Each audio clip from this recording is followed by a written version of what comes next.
Well, good evening, everybody. Stand by for 1 minute. Gma is a special flower and keeps deleting her links, so I have to keep sending her links.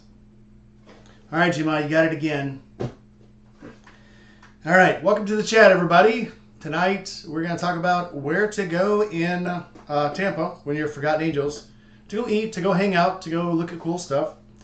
So tonight, Dry Heat Doug was supposed to be in. Gma was supposed to be in. Buck was going to get in. Red Rider's going to get in. Right now, it's just me. There! Red Rider's here. Welcome in, finally. Can you guys hear me okay? Joe the Mountain Jedi is also supposed to be jumping in very soon. So, Sick Bastard was going to jump in too. So the link is up in the chat there. I can drop it again if somebody needs it. So we're just waiting for people to get in now. So we will start with the Canadian, eh? Hey, how's it going? Can you hear me? I can hear you perfectly. Can you hear me? Can you hear me now? Yeah. Can you hear me now? Hear you. No. All right. So, whoops.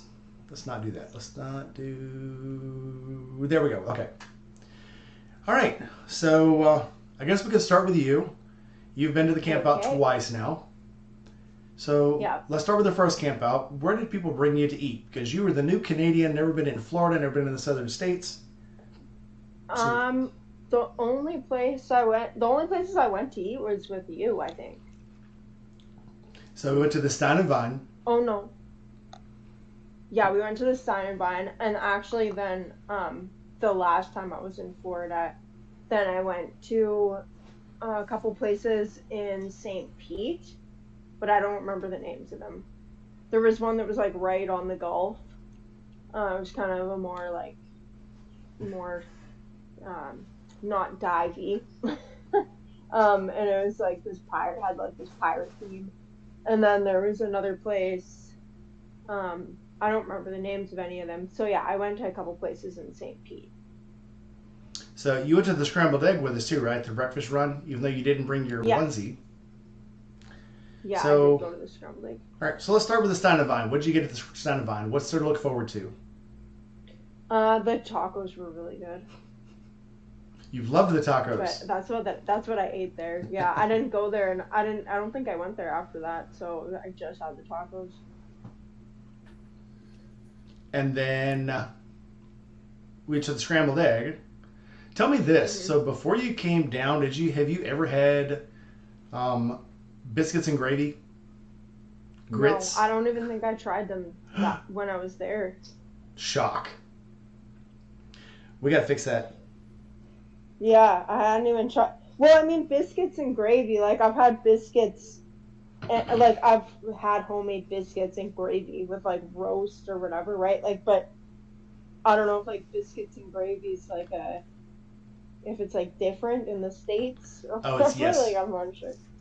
Yes. Okay. And I can tell you this. So even, like, going up to Illinois, I've had biscuits and gravy in, like, Iowa.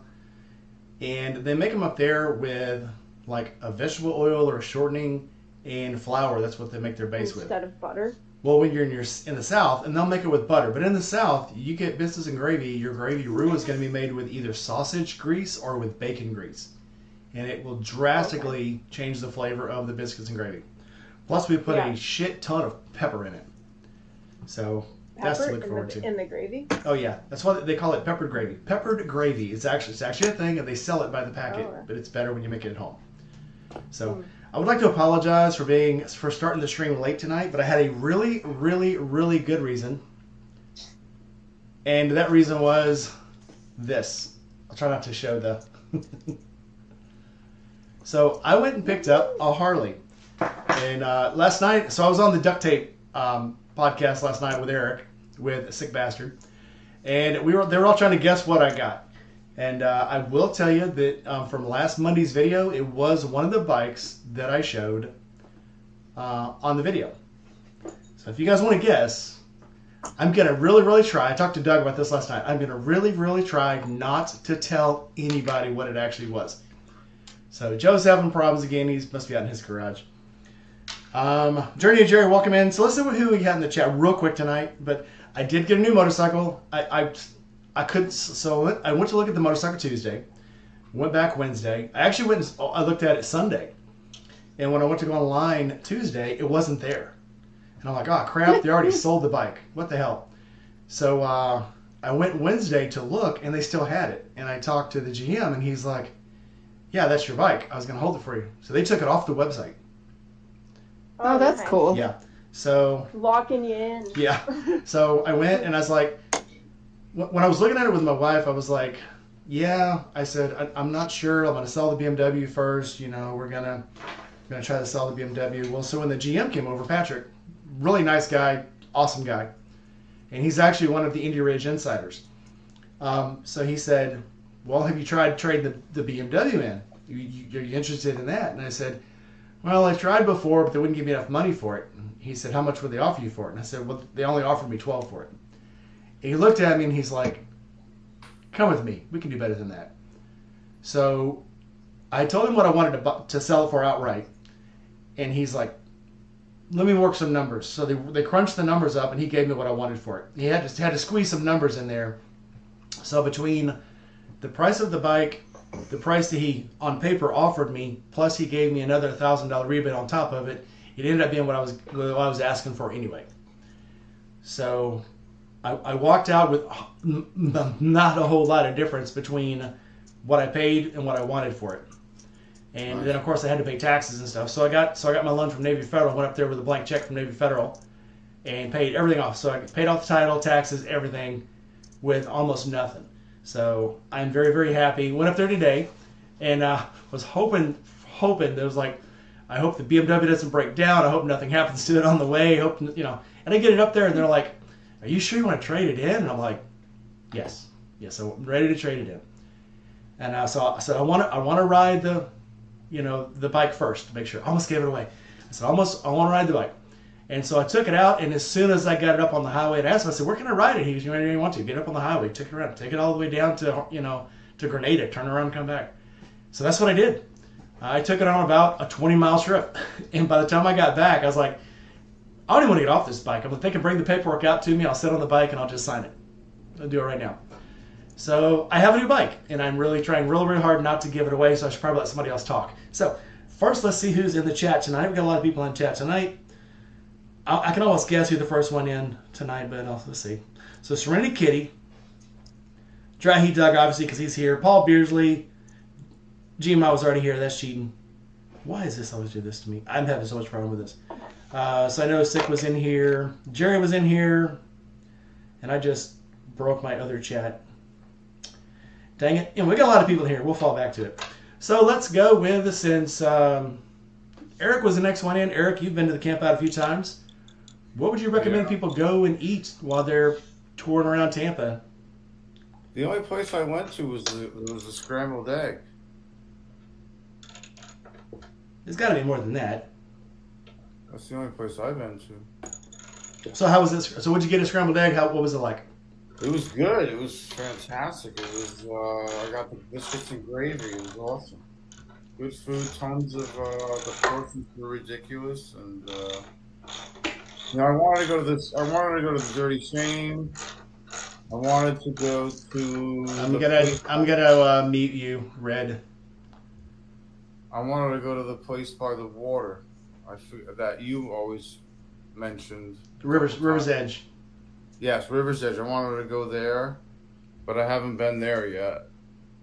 I keep wanting to go, and because I want the oysters. Well, now they're coming up with all this crazy stuff with the Florida oysters. People are dying from the oysters. I'm good on that then. I don't know what I want, if I want them or not. It's just... Yeah, I'm good. I'll stick with the chicken tacos. Exactly. All right, Gma. First, how many times have you been there?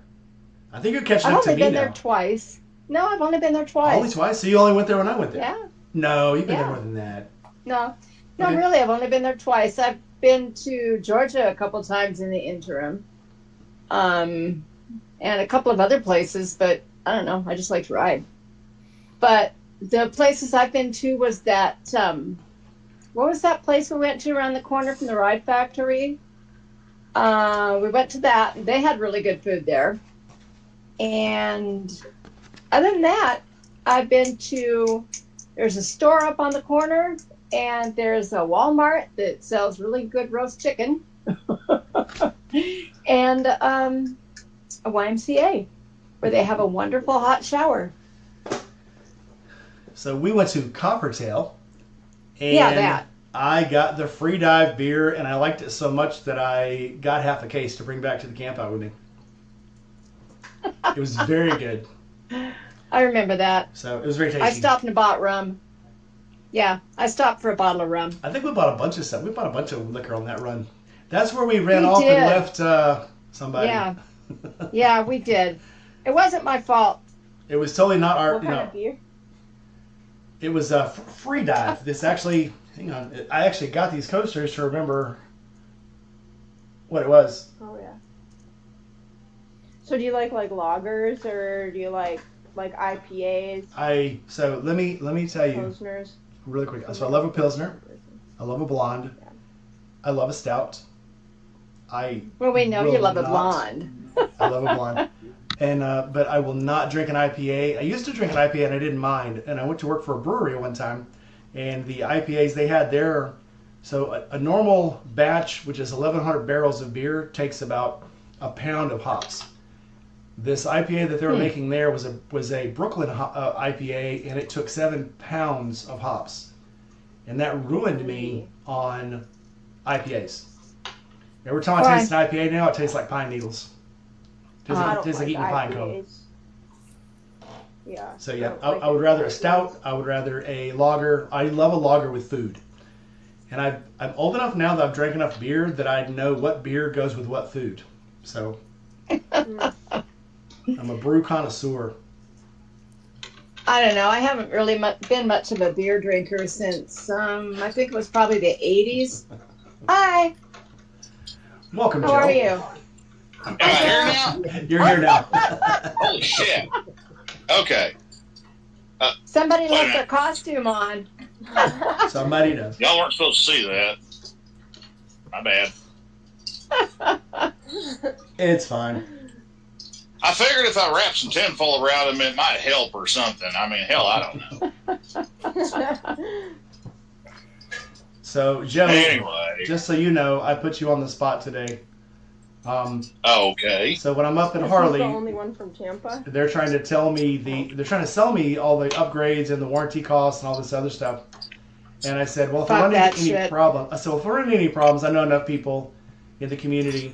They're like, well, it's not only just doing the oil and this. It's at 30,000, you got to do the neck bearings and you got to do this and you got to do that. And I'm like, I know people.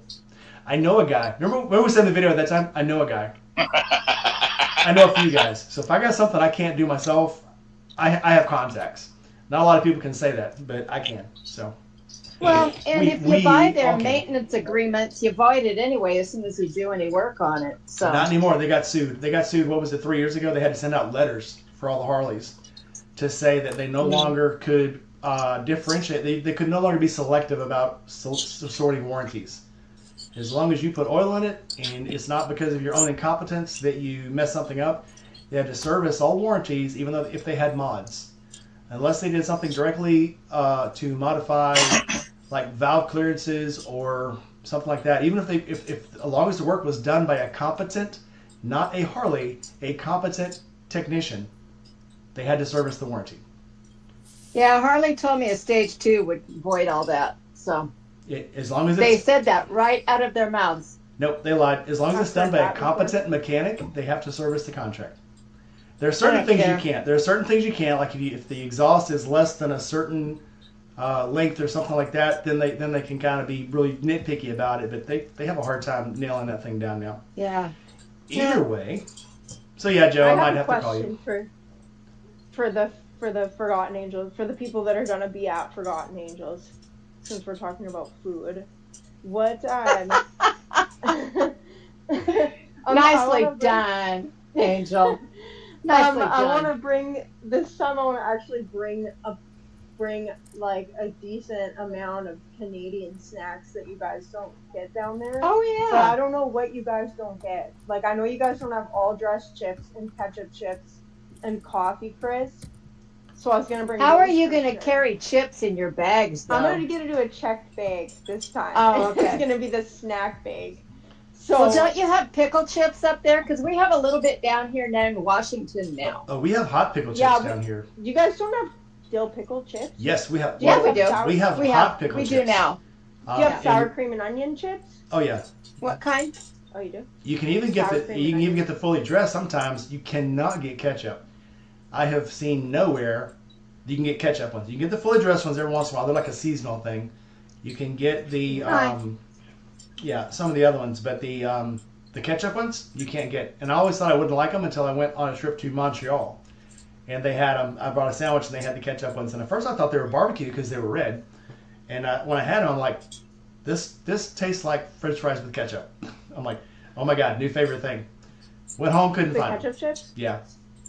Okay, I'll definitely bring a lot of ketchup chips. Well, remember, I'm gonna. All-dressed chips? Not that I can't give this away, but we may commandeer a truck to come get you. But if Okay. not, I have limited space on the thing. The thing. Okay. I may Yeah, find if a you could swap. bring a vehicle, that might be good. I may find a swap meet that has a trunk for it, but we might get a truck. We might commandeer a truck, or we may bring enough people. Unless you can get a second rider who can carry Yeah. can carry a bag. Well, if you're not coming in at 3:00 in the morning this time, we might get a convoy. Everybody can carry just a 9 little bit of p.m. your stuff. Okay, yeah, my stuff just like, and a little bit of my stuff in every campsite by the time I get there. Yeah, we when I picked her up at the airport, of course I've got the 2 saddlebags and the trunk on the BMW. We took all her stuff out of her bags and was stuffing it into all the. But we got it Every all. compartment. We got it all. Yeah. We got it all there. Cool. That was like 2 in the morning, and then we had to go get my sports shirt Oh, yeah. that I rented, and like, yeah, it was a good time. But this time it should be 9 p.m. I think is when the flight's supposed to be at 9 p.m. Oh, that's Florida good. time. I'm pretty sure. So yeah. And the highways will still be naked. I mean, we're gonna haul ass back. It's gonna be so much fun. So what time do you have to leave here to get there, Angel? Oh man, it's like the shortest flight I can get. Is like a freaking 12-hour flight Oh my with Yeah, layovers. that's what mine is That's too. so So I'd rather ride. It's so much easier. Yeah.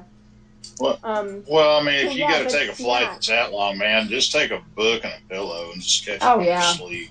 Yeah. She's Well, it's the young. She'll be layovers. It's fine. not the flight time that isn't actually as long. It's the layovers. It's like Yeah. I don't even know where. There's probably. Well, a and those couple- are annoying 2 too hours. because they change your gates and you have to go chase here, there, and the other place. And Yeah. Yeah. It's dumb. So, what other kind of snacks do you guys not have there? Do you guys have What kind maple cookies? no, bring some. what was Maple that? cookies? Maple Yeah, cookies? bring some. Yeah, Yeah. they're shaped like a maple leaf, and they're that maple cream on the inside, and they're Yeah. maple flavored. I That- love You guys don't have those. Bring me sounds, some, That please. sounds too Canadian for me. I don't know about No, that. no, They're so I've good. had them before. They're so good. I had them too. I had them Yes. too. I tried. You know what we Yeah. had for a limited time here when I got back from Forgotten Angels the first time, which I couldn't have stocked up on them because it was too long ago. But we had a double coffee crisp. So a Tim Hortons double coffee crisp. It actually tasted like a double. It was so good. But that was just a limited time. So yeah, you guys need to think of snacks you want me to bring because I'm actually gonna check a bake this time. I used to watch this YouTube Um, channel that had it was a radio talk show, and they did a YouTube channel, and they would bring snacks on there and compare the snacks to America. And one thing I thought was weird, even like the Cheetos are different. The Cheetos in Canada are different than the Cheetos here. They're like more cheesy looking. They're like Oh, so I should bring some Cheetos? I would say no. Make everybody take a trip up to see you if they want Cheetos. That's what I should say. Yeah. Okay. No, but they were different. It's what's crazy is I guess it's the FDA isn't as strict here as they are up there. So it's actually made with like real cheese up there, not flavored cheese. It's not a cheese flavor. So it actually looks like grated cheese. So our Cheetos are pretty good, but they're still like super oily. Like a Cheeto will burn for like half an hour or something like that. like a single Cheeto. Because they're made with lard, not sunflower oil. Now they're finding out all these vegetable oils are actually bad for you. There's plasticine in these vegetable oils. So Yeah, they are bad. I'm a bacon eater, you know. I'm a bacon grease man. I make my stuff with bacon grease, not Crisco. I like lard. I like bacon grease. I like sausage grease. It's good for you. I use butter. I like Puts to use hair on your butter. back. Or I'll use grapeseed oil. You know what we use grapeseed oil in the steel mill for? We put it in steel molds. We spray it on the fire brick where the steel won't stick to it. That's kind of scary. Oh, really? Because it won't melt. Yes, it won't break down. Well, grapeseed oil has a really high smoke point too. Like, so it'll get pretty hot before it even starts to smoke. Yeah. Well, you can melt steel with it. So I'd say, yeah, that's almost scary. Crazy. Yeah. Crazy. Anyway, Graceful Darkness, welcome in. Okay, you don't get to talk yet. It's Doug's turn. You were late. Shame on you. I'm assuming Tom's next to you. I can only. He's over there somewhere. I saw that hand. I saw that hand waving. I mean, Band-Aid Biker. Let's not give away our real names here. Band-Aid Biker. Welcome in. He's not decent. Ever. He's never decent. He's like Joe, but Joe was on. I mean, Doug's here. He's not decent. Now look at G-Ma. Rarely ever. What?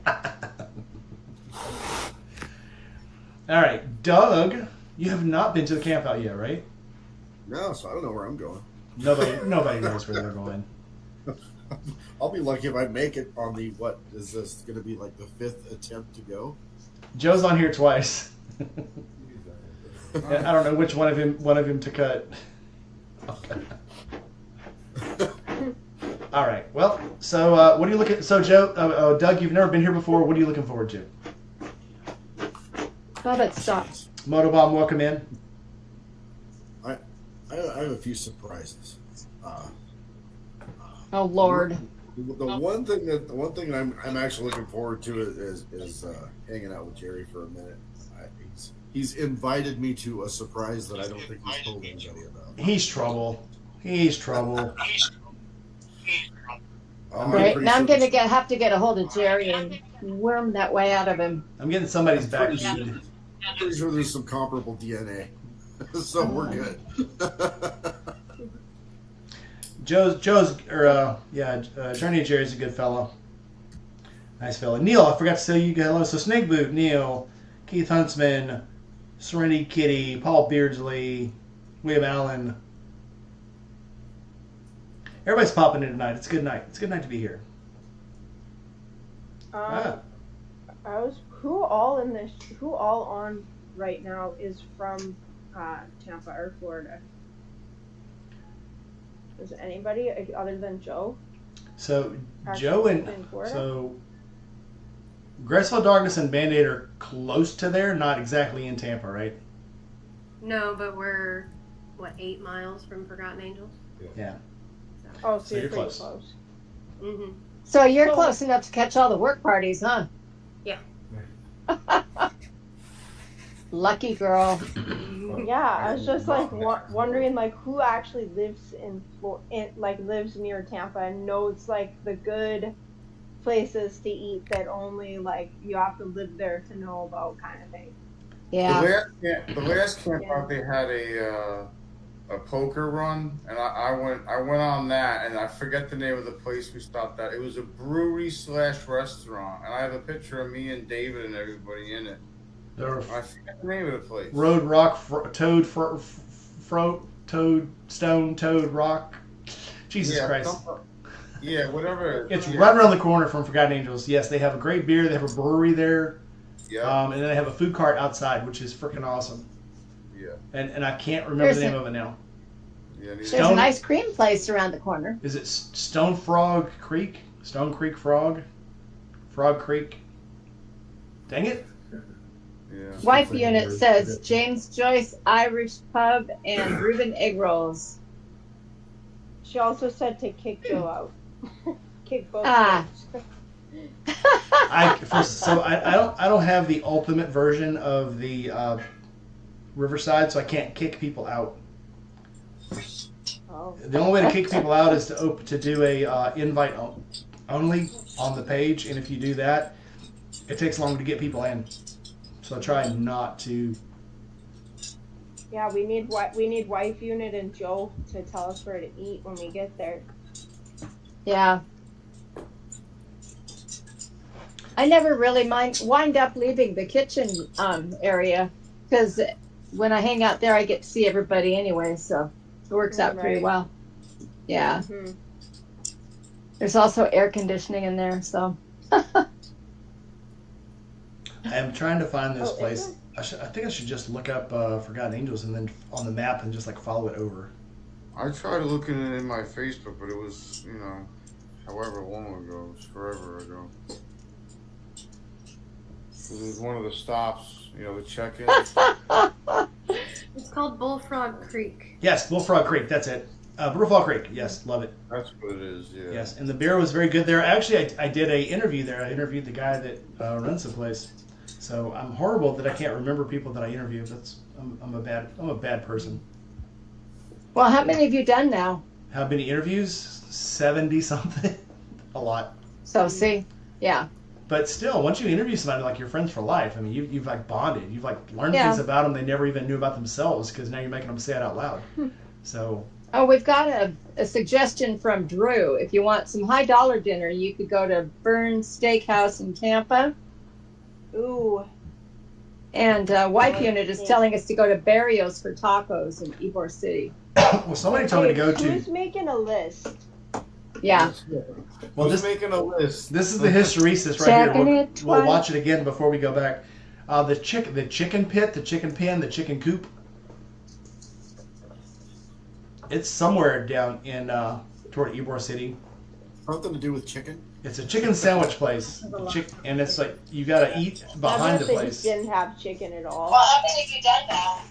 How many interviews? 70 something. A lot. So, see, yeah. But still, I think that's Joe. Oh, okay. Joe, you got echo. All right, how about now? Hey, can Better. you hear me now? Can you hear me now? Holy shit! It's working for the next 12 seconds. I ain't guaranteeing. Okay. I ain't guaranteeing nothing past that. Okay, so for the next So 10 let's seconds, see. tell us about where you want to go eat. Where are you gonna bring people to eat? Okay, well, I'll tell you right now, if you guys are looking for like Nashville hot chicken, you got to go to King of the Coop. I mean, seriously, good stuff. Good I stuff. want that. That's But, the place. King of the Coop. Yeah, King of the Coop is kick-ass awesome. And then you got, let's see here, you got James Joyce Irish Pub. It's just a little bit up the road from the shop over on 8th. Then, obviously you got Coppertail, you got Stein and Vine. Honestly, I can't, confirm nor deny on Stein and Vine because I've never been there. Bricks on the River, it's always a good time. It ain't bad. Unless you just have unless you have an aversion to the hey bro, Chad crowd, then yeah, don't go there because they're everywhere. They're overrunning the place. So yeah, that's my big ones.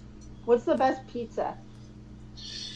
Oh, I love I'm gonna break some hearts and start some fights with that one.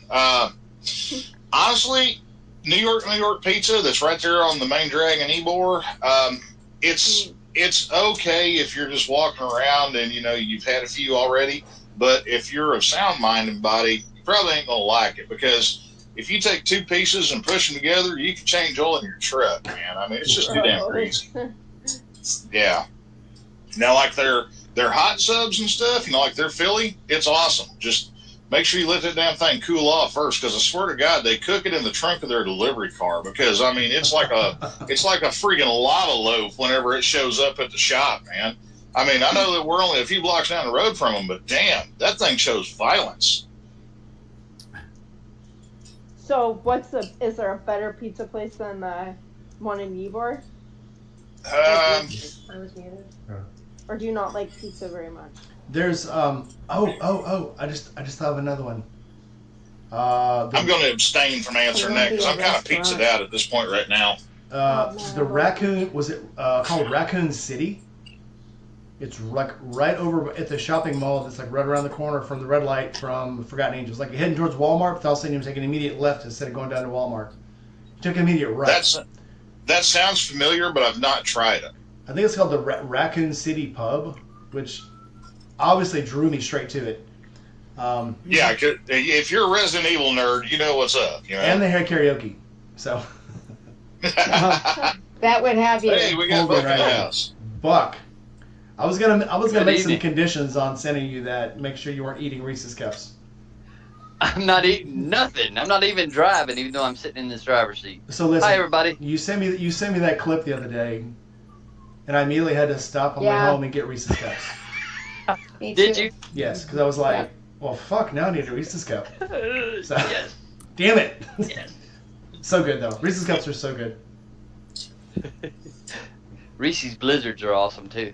Reese's Blizzards are good. So you know what? So I'm a sucker for a Butterfinger Blizzard. Butterfinger Blizzard is my thing. Butterfinger Blizzard? Yes.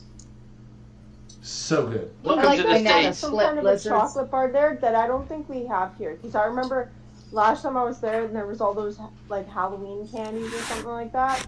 And people were like picking these one little chocolate bars out. And I was like, I've never seen those before. But there weren't any left, so I couldn't try it. What color was it? But I don't remember. I thought it was in a blue wrapper for some reason. Almond Joy.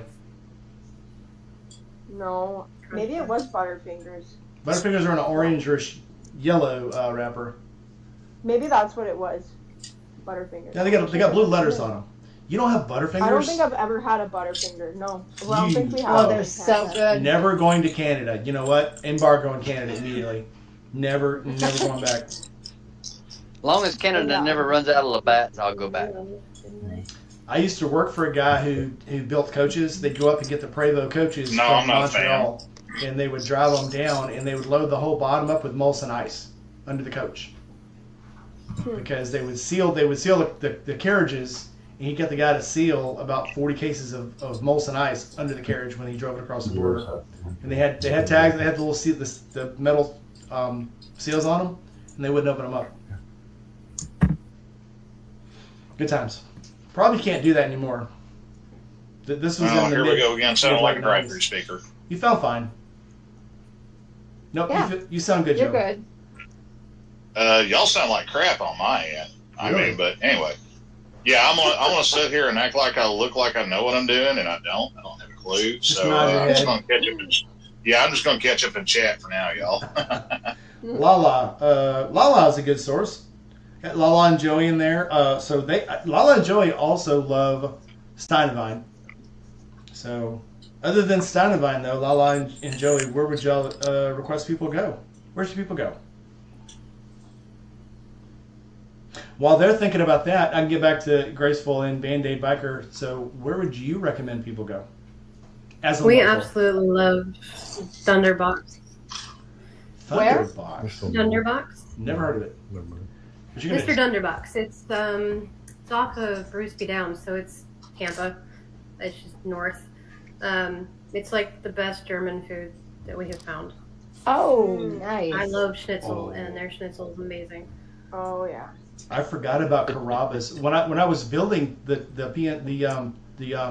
Raymond James Stadium, we would go to Carrabba's about once a week. I worked on the sign. I put all the signs up inside Raymond James Stadium in '99 and 2000, and we would go to the Carrabba's there. And I thought the Carrabba's was the most awesome thing. It's right down the main street. Jesus Christ, my brain just went crap. It's been a long week. Anyway, Carrabba's for the win. At least one day while we're there, we got to all go to Carrabba's in Tampa. Okay. What's that main boulevard? Bruceby Downs Hillsboro? is one of them. Buck, what's that? Hillsboro? Not Hillsboro. It's the one right. You turn off a 75 and you're right on it. And it runs right by the stadium. I thought it began with a B. Bruceby Downs? It's not Brisbee Downs. There's Del Mabry. Hang Del on. Mabry. It's Del Mabry. Oh, Dale. Yeah. Dale Mabry. Oh, it starts with a B. Oh, you mean Dale Mabry? Maybe. It starts with a D? Mayberry. It's Del Mabry. It has a prominent B sound. It has a "b" in it. Counts. Yeah. I win. There you go. I win by default because I get to. It's my show. My show. I get to say what wins. Sound What a logic. surprise. Bale Babery Boulevard. Bale Yeah. Babery Boulevard. All right. Hey everybody. All right. Hi again. Okay, so Graceful, I sorry to cut you off. Tell me that one more time. Boom, boom. Oh, Bunder- Mr. Dunderbox. Thunderbox. Thunder. Dunder. Yeah. Mr. With a Dunderbox. D or a T? A D is in dog. Thunderbox. Thank you. Reminds me of someone I used to work with who thought the AC/DC song was Thunder Truck. Oh my god. And after he told me that, every time I hear the song now, I think Thunder Truck. And what a cool song it would be. Be a good That's theme one of song. those earworms that just kind of sticks in your brain. Well, if it was Thunder Truck, they should have had it in that movie. What was the movie? Maximum Overdrive. That would have been a Overdrive. great movie for Maximum Overdrive if it was really Thunder Truck. Because they did the soundtrack. They did most of the songs. And I don't Yeah, think Thunder seems like Truck. they did the whole thing, man. Yeah. I mean, They did the whole Maximum song. Overdrive was basically the whole, Back Yeah. in Black album. Yeah. Yeah. Did they have Thunder Truck in there? No, Should have had Thunder Truck in it. kind of disappointed in that. But they had it in Battleship, so they made up for it. Best action scene ever. Oh God, no. As a Navy person, holy shit! I'm like, somebody take that girl's gun away. She's gonna shoot herself in the face. Jesus Right. And the Christ. VW bus coming back down off the bridge, that painted black with AC and DC on the side of it, as a general nod to the band. Barbecues. I have seen the barbecues, and I have not. I didn't stop there, obviously, because when I go down through Brandon, I'm trying to either get there or get back. Well, barbecue sounds like a good place. What's the place that wife unit was telling me about the other day, where you can get like good pulled pork and like the barbecue place, pulled pork and cornbread and all it's- that. It's called Wicked Oak, G-Ma. Wicked O? Yeah, Wicked Oak. Okay. Wicked Actually, Yeah, not the Actually, Wicked O, dirty girl. yeah. Where's your brain? Actually, Wicked Oak is not terribly far up the road from King of the Coop. So, I mean, you got two good ones right there in close proximity. Well, Okay. if King of the Coop is no good, I'm gonna blame Mike Branch because he keeps saying go there. Yeah, it's good. He's not wrong there. Let's see here. Okay, we're on page 2 now. There's Dave's hot chicken. Leave it to G-Ma. Leave it to the head nurse. What? Right. Leave it to the shift nurse. She's- Take all the notes. She's Take all the charting shift notes. restaurants. East Coast pizza. Holy shit, she's actually writing this stuff down. I'm just committing it to memory and hoping like hell I can bullshit my way through it. Wow. Paul says Carrabba's. Is that from the camp out, Paul? 6.7 miles. There's one in Brandon. Okay. So Red, I'm taking you to Carrabba's. Okay. I'm not paying. I'm just gonna I'll take go you. wherever you all. I'll We'll go follow wherever you. you all want to. Wherever you all want to show me where to eat. Well, you know Oh, where hell the, of a Carrabba's. Let's take her to Chuck E. Cheese. the best breakfast is.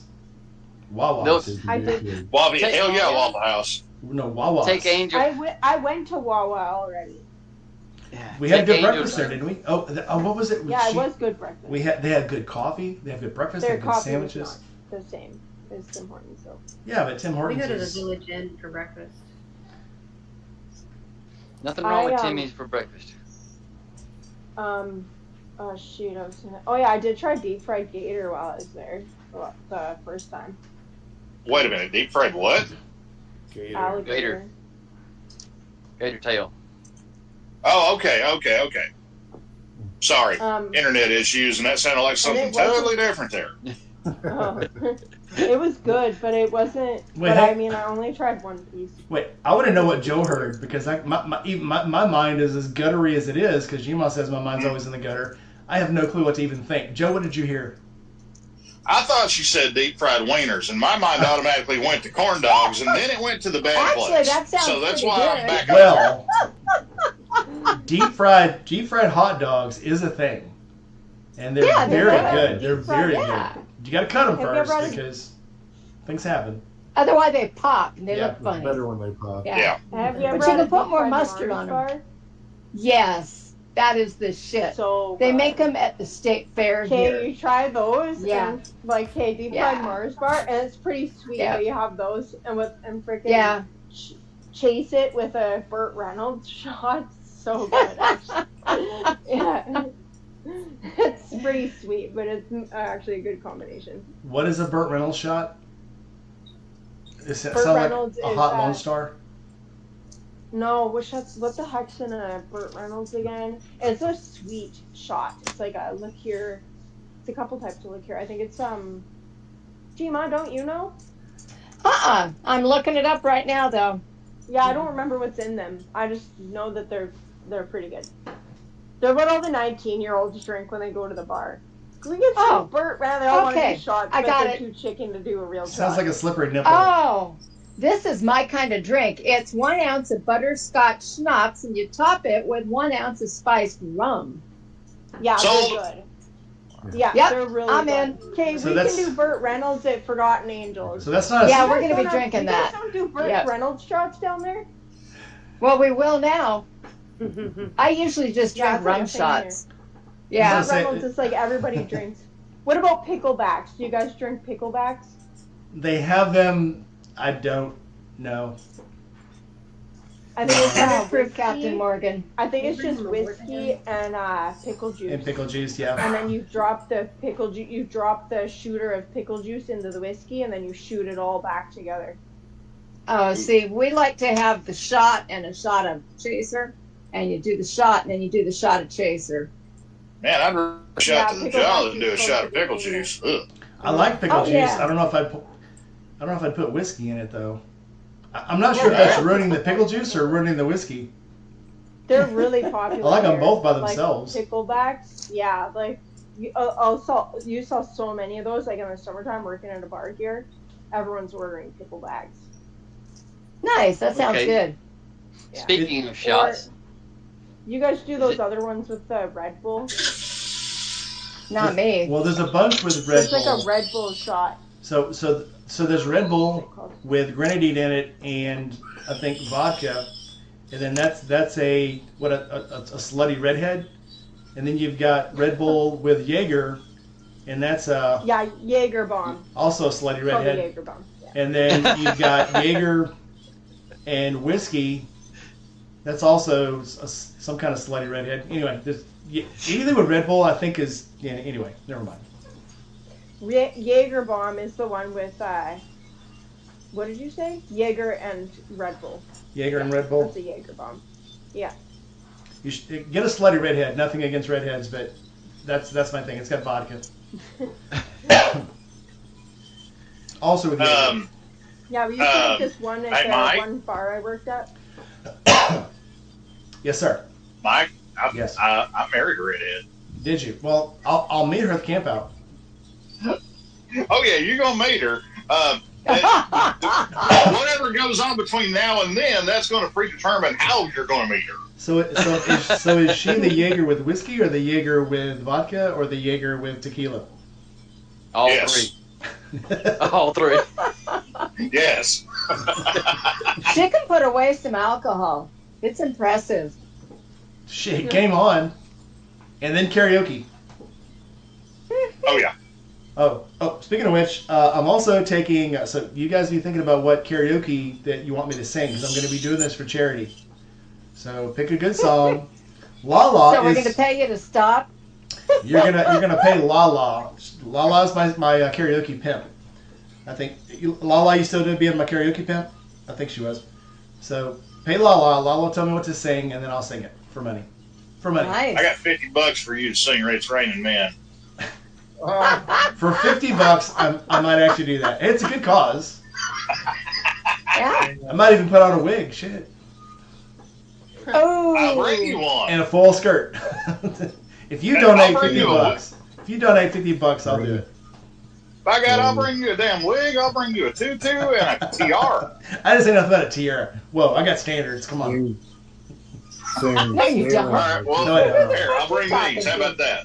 Oh, that's fine. Perfect.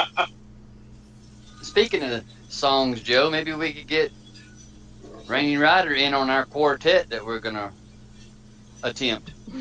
Yeah, we I can won't- take stab at that. I won't say the name of the song or nothing, but we'll have to save that for the camp out. I'm pretty sure we've been Right. trying to do this for like 3 years.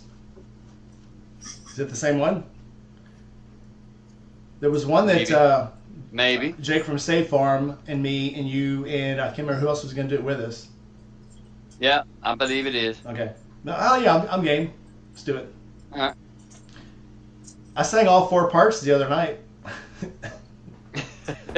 Oh, I was- guys, I got this little thing running. Oh, I should have just like cut you off, but I was Your just pit looking at bike? this and I was excited. You see Yeah. it? Oh hell yeah. Yeah, Oh, it's cute. just Yeah. so like for years. Okay, that's the only bike I've ever crashed. Thank God. And I crashed it pretty good. The front end's pretty crooked now. Like I haven't ridden it since then. And I was like, holy, this freaking front wheel is wobbly, man. Like it's just like all over the road. But yeah, this whole time like it needed a new carburetor, and my dad bought this little tiny carburetor for it that we thought we were gonna have to adapt to the intake manifold, like build an adapter plate and everything for. So I've like just been putting it off because it's like, hey, like that's like the least priority thing, like just having a little chopper to ride to the mailbox with, like. And then I was like, hey, I just want to get like. So then yesterday though, or the day before, I decided I just wanted to get it done and out of the way. And then I found a carburetor in a box of carburetors that bolted right on, and the bike like Oh, that's started cool. right up. Yeah, started right up. So I was like riding it all around the neighborhood yesterday. Like went to my neighbors to get eggs, and then I went to the mailbox and like ended up like having like 2 huge parcels that I had to like try to carry on. I was like, I need to build a wagon to pull behind this thing. Like, Yeah.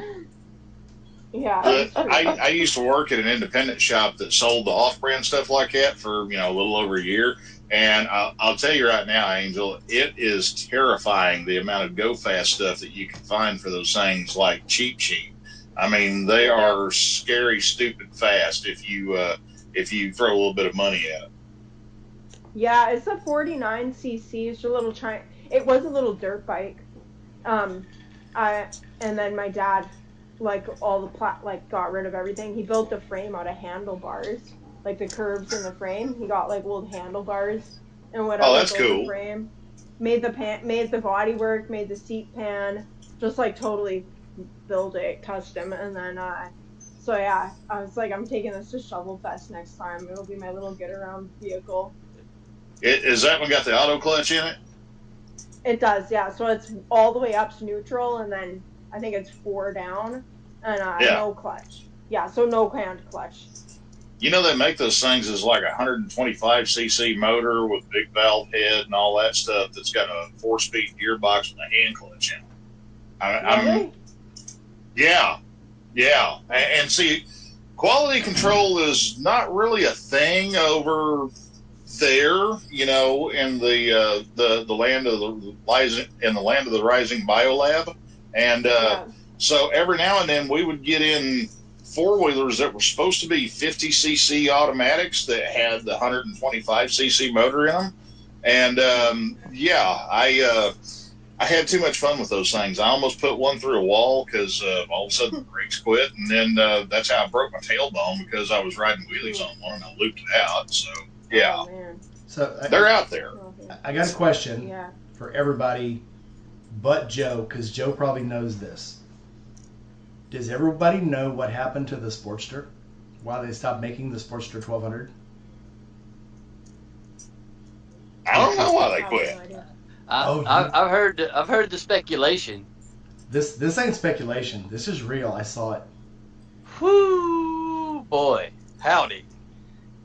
That's gonna upset some purists. So they sold the Sportster 1200 engine, the whole bike, in the 72 style to a Italian company who's having it made in China. If you look at it, it's an exact replica of the Sportster 72. It's a company, and Yeah, I've heard they of that. branded the bike.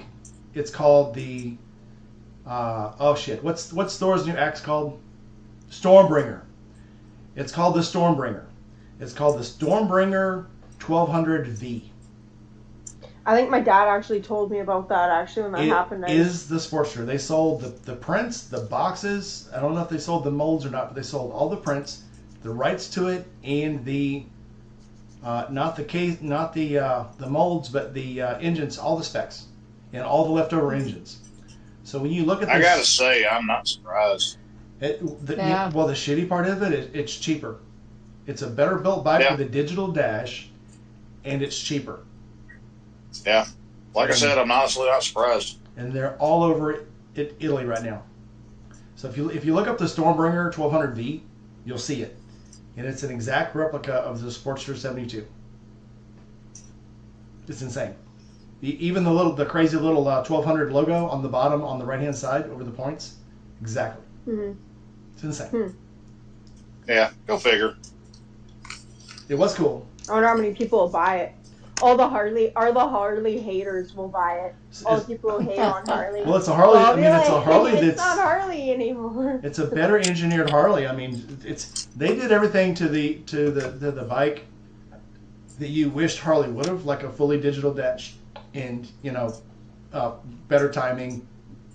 The thing I liked about the Sportster though, while Harley was building it, the irons, is that they kept them. They were the most old school looking Harley. Like you could go in the showroom and they looked still like an old school, like Sportster. It still looks old school. That look a lot.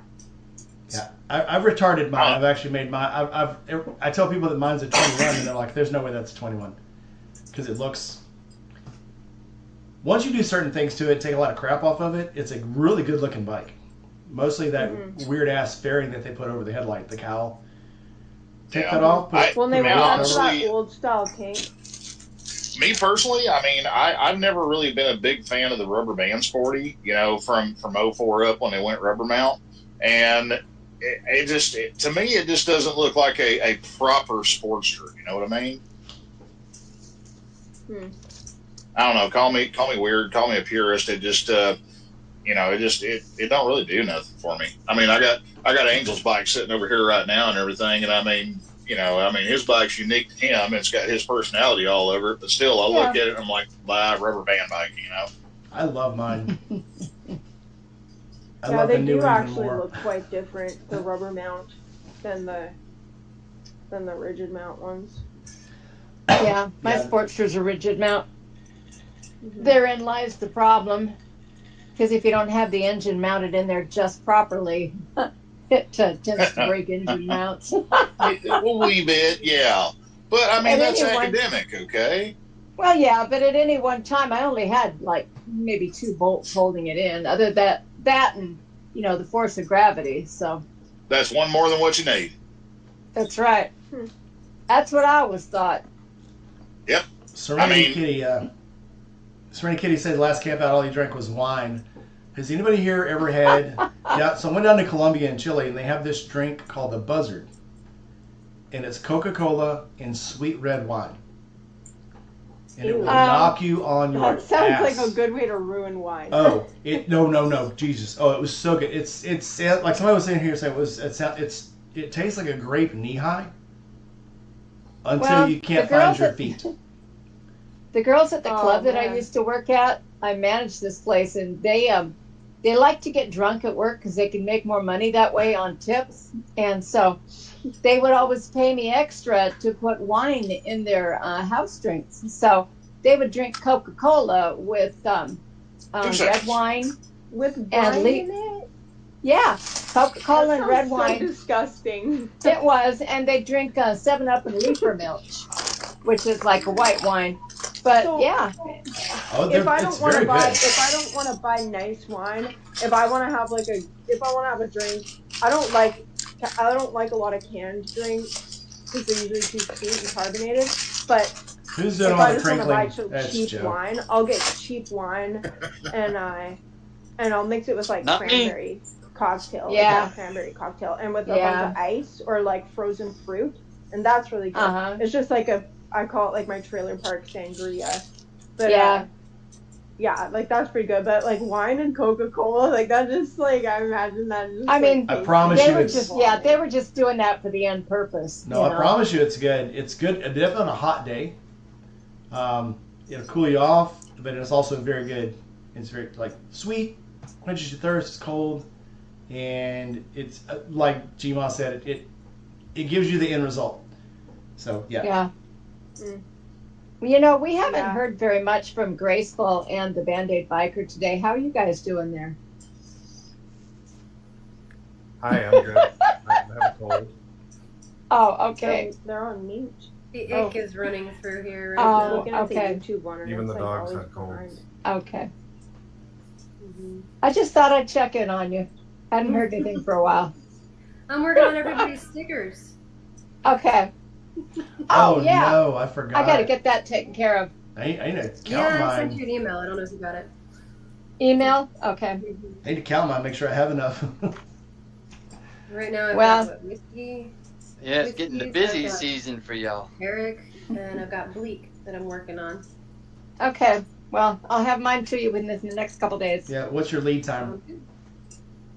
If you want them by the camp out, I need 2 weeks. Oh, is that all? Okay. You'll have 30 days. Yeah, Nice. my machine is a freaking rock star. So, yeah. Nice. Done. So then I did Alright. an order for Josh. Oh yeah, I don't know. They probably did. I did the last Brap Star order, so all their stickers are now Oh. mine. Nice. 5,000. Well, I like. Time to I really like that one that they did. The member of society one. Remember that one? Law-abiding member of society or something. Did they make that sticker? Maybe it was on a I know, T-shirt. I know I don't know. somebody put it up as a sticker. I don't think they made it as a sticker. Oh, okay. I don't know. I really liked it though.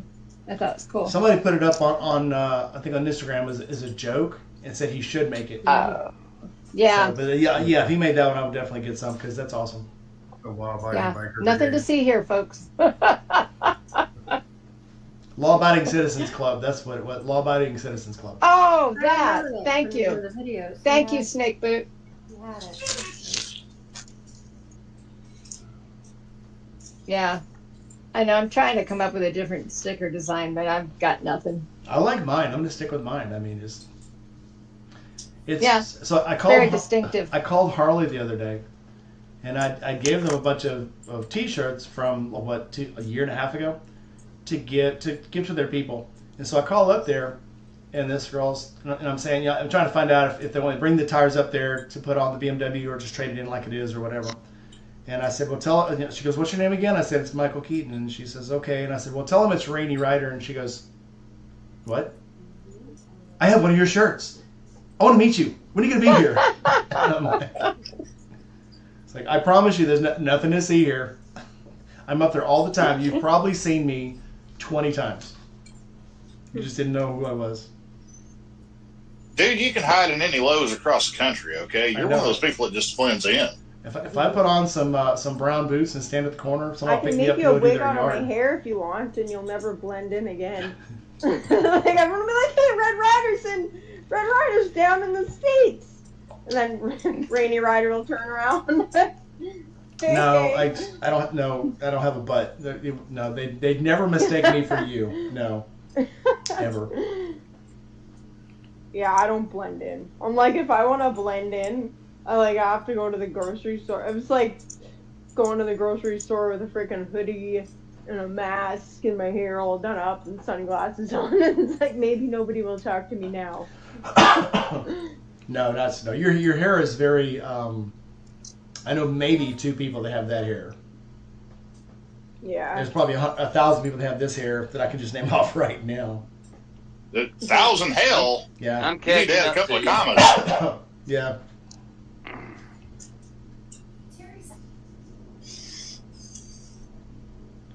You know, I got to say, at one point in time, I kind of halfway cursed my hair because I'm stuck with it until the day I die. I mean, unless I'm in some kind of industrial accident, this will never go away. You have nice hair.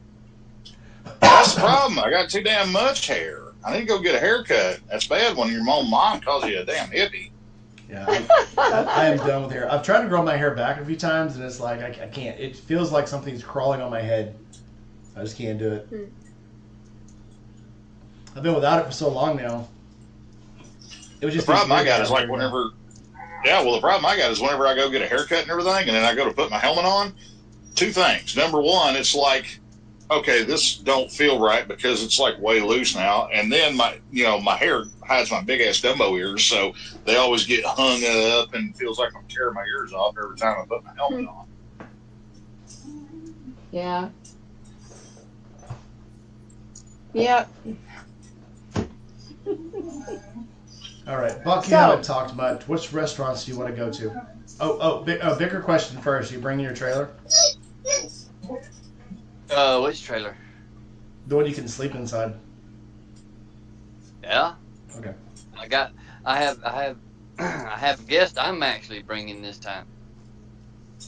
Oh, well, never mind. Ooh. I was gonna try it the first night there. Yeah. Speaking of G-Mon, Rainey, some distinguished guests in the chat here have met my new significant other in person. Nice. Yes, we have. Brody? No, yeah. you don't. Surprise! I'm not single no more. I thought you were Back saying down, ladies. that they were in the chat. I was like, is it Paul?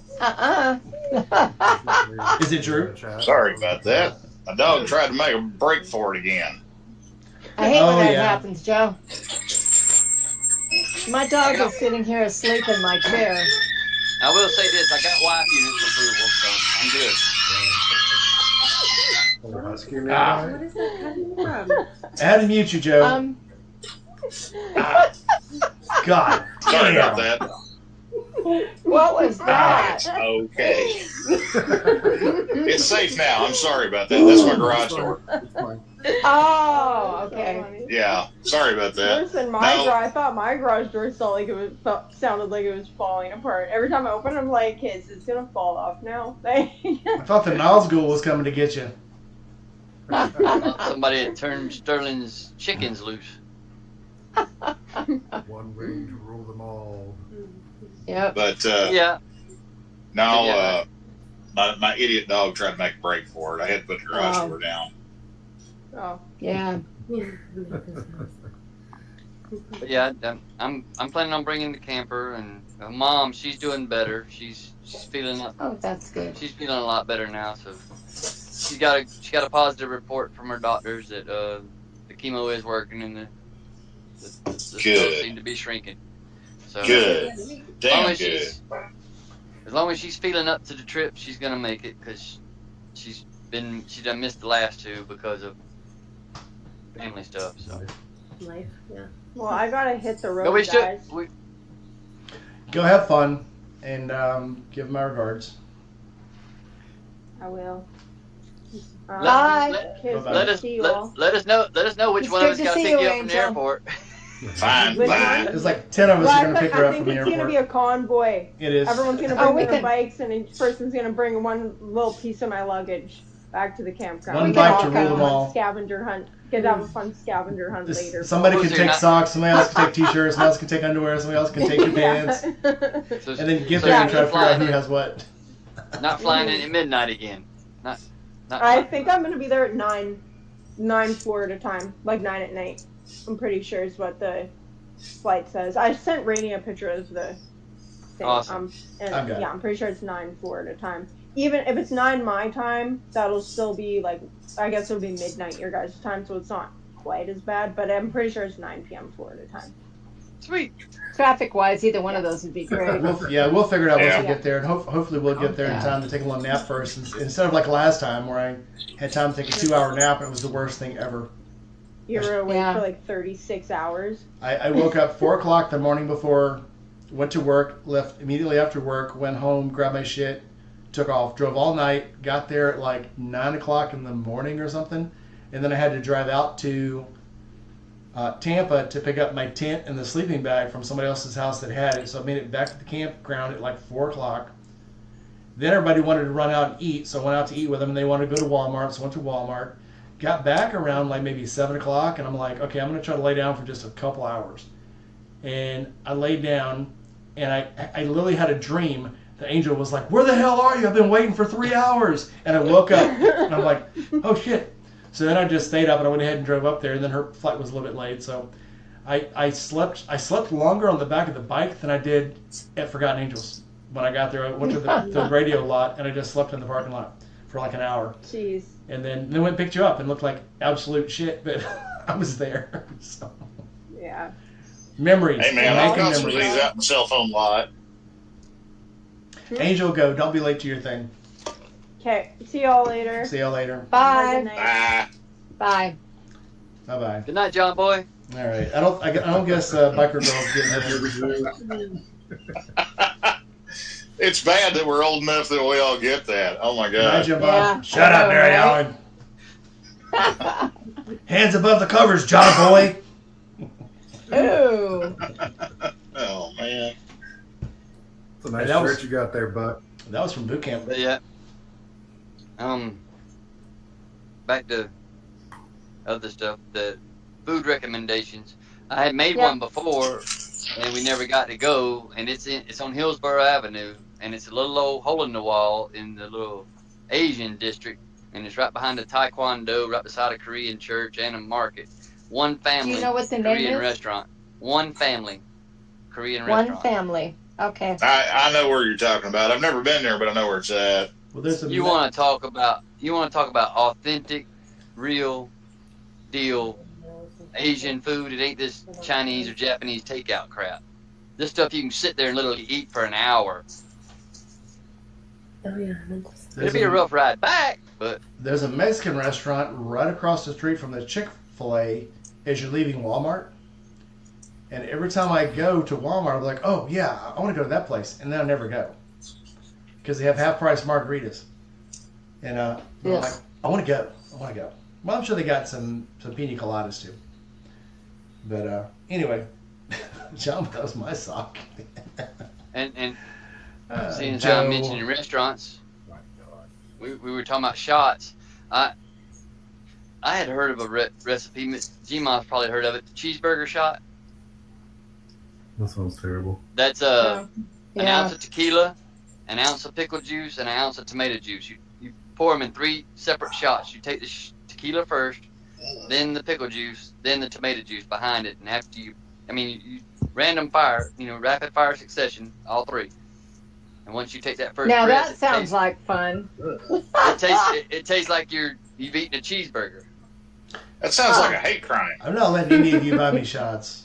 It's just an ounce of tequila, Seriously, an ounce maybe of pickle red. juice, an ounce of Maybe tomato juice. red. Yeah, tequila, pickle juice, and tomato juice. Or you can use Bloody Mary mix. Yeah. I I'd don't rather really use like I'm tomato just not an tomato adventurous juice. drinker, but my God, man, that just sounds awful. Well, I like a Bloody Mary, but that sounds like a Bloody Maria. Yeah, that is a Bloody Maria. When you put Cocktail tomato torture. juice with tequila, that's a Bloody Maria. What is it with you and all these women drinks? I used to work in a bar. You just have an affinity to recall all the female drinks. That's awesome. Well, I mean, Wait a minute, am I the only person here that didn't used to work in a bar at some point? I mean, damn. I used to DJ I in a put bar. myself through nursing school. See, thanks y'all for proving my point. God, I grew up sheltered. Wow. you can work the bar at Forgotten Angels. I'll help you. Yeah. I got kicked out of the bar that at would go Forgotten good. Angels.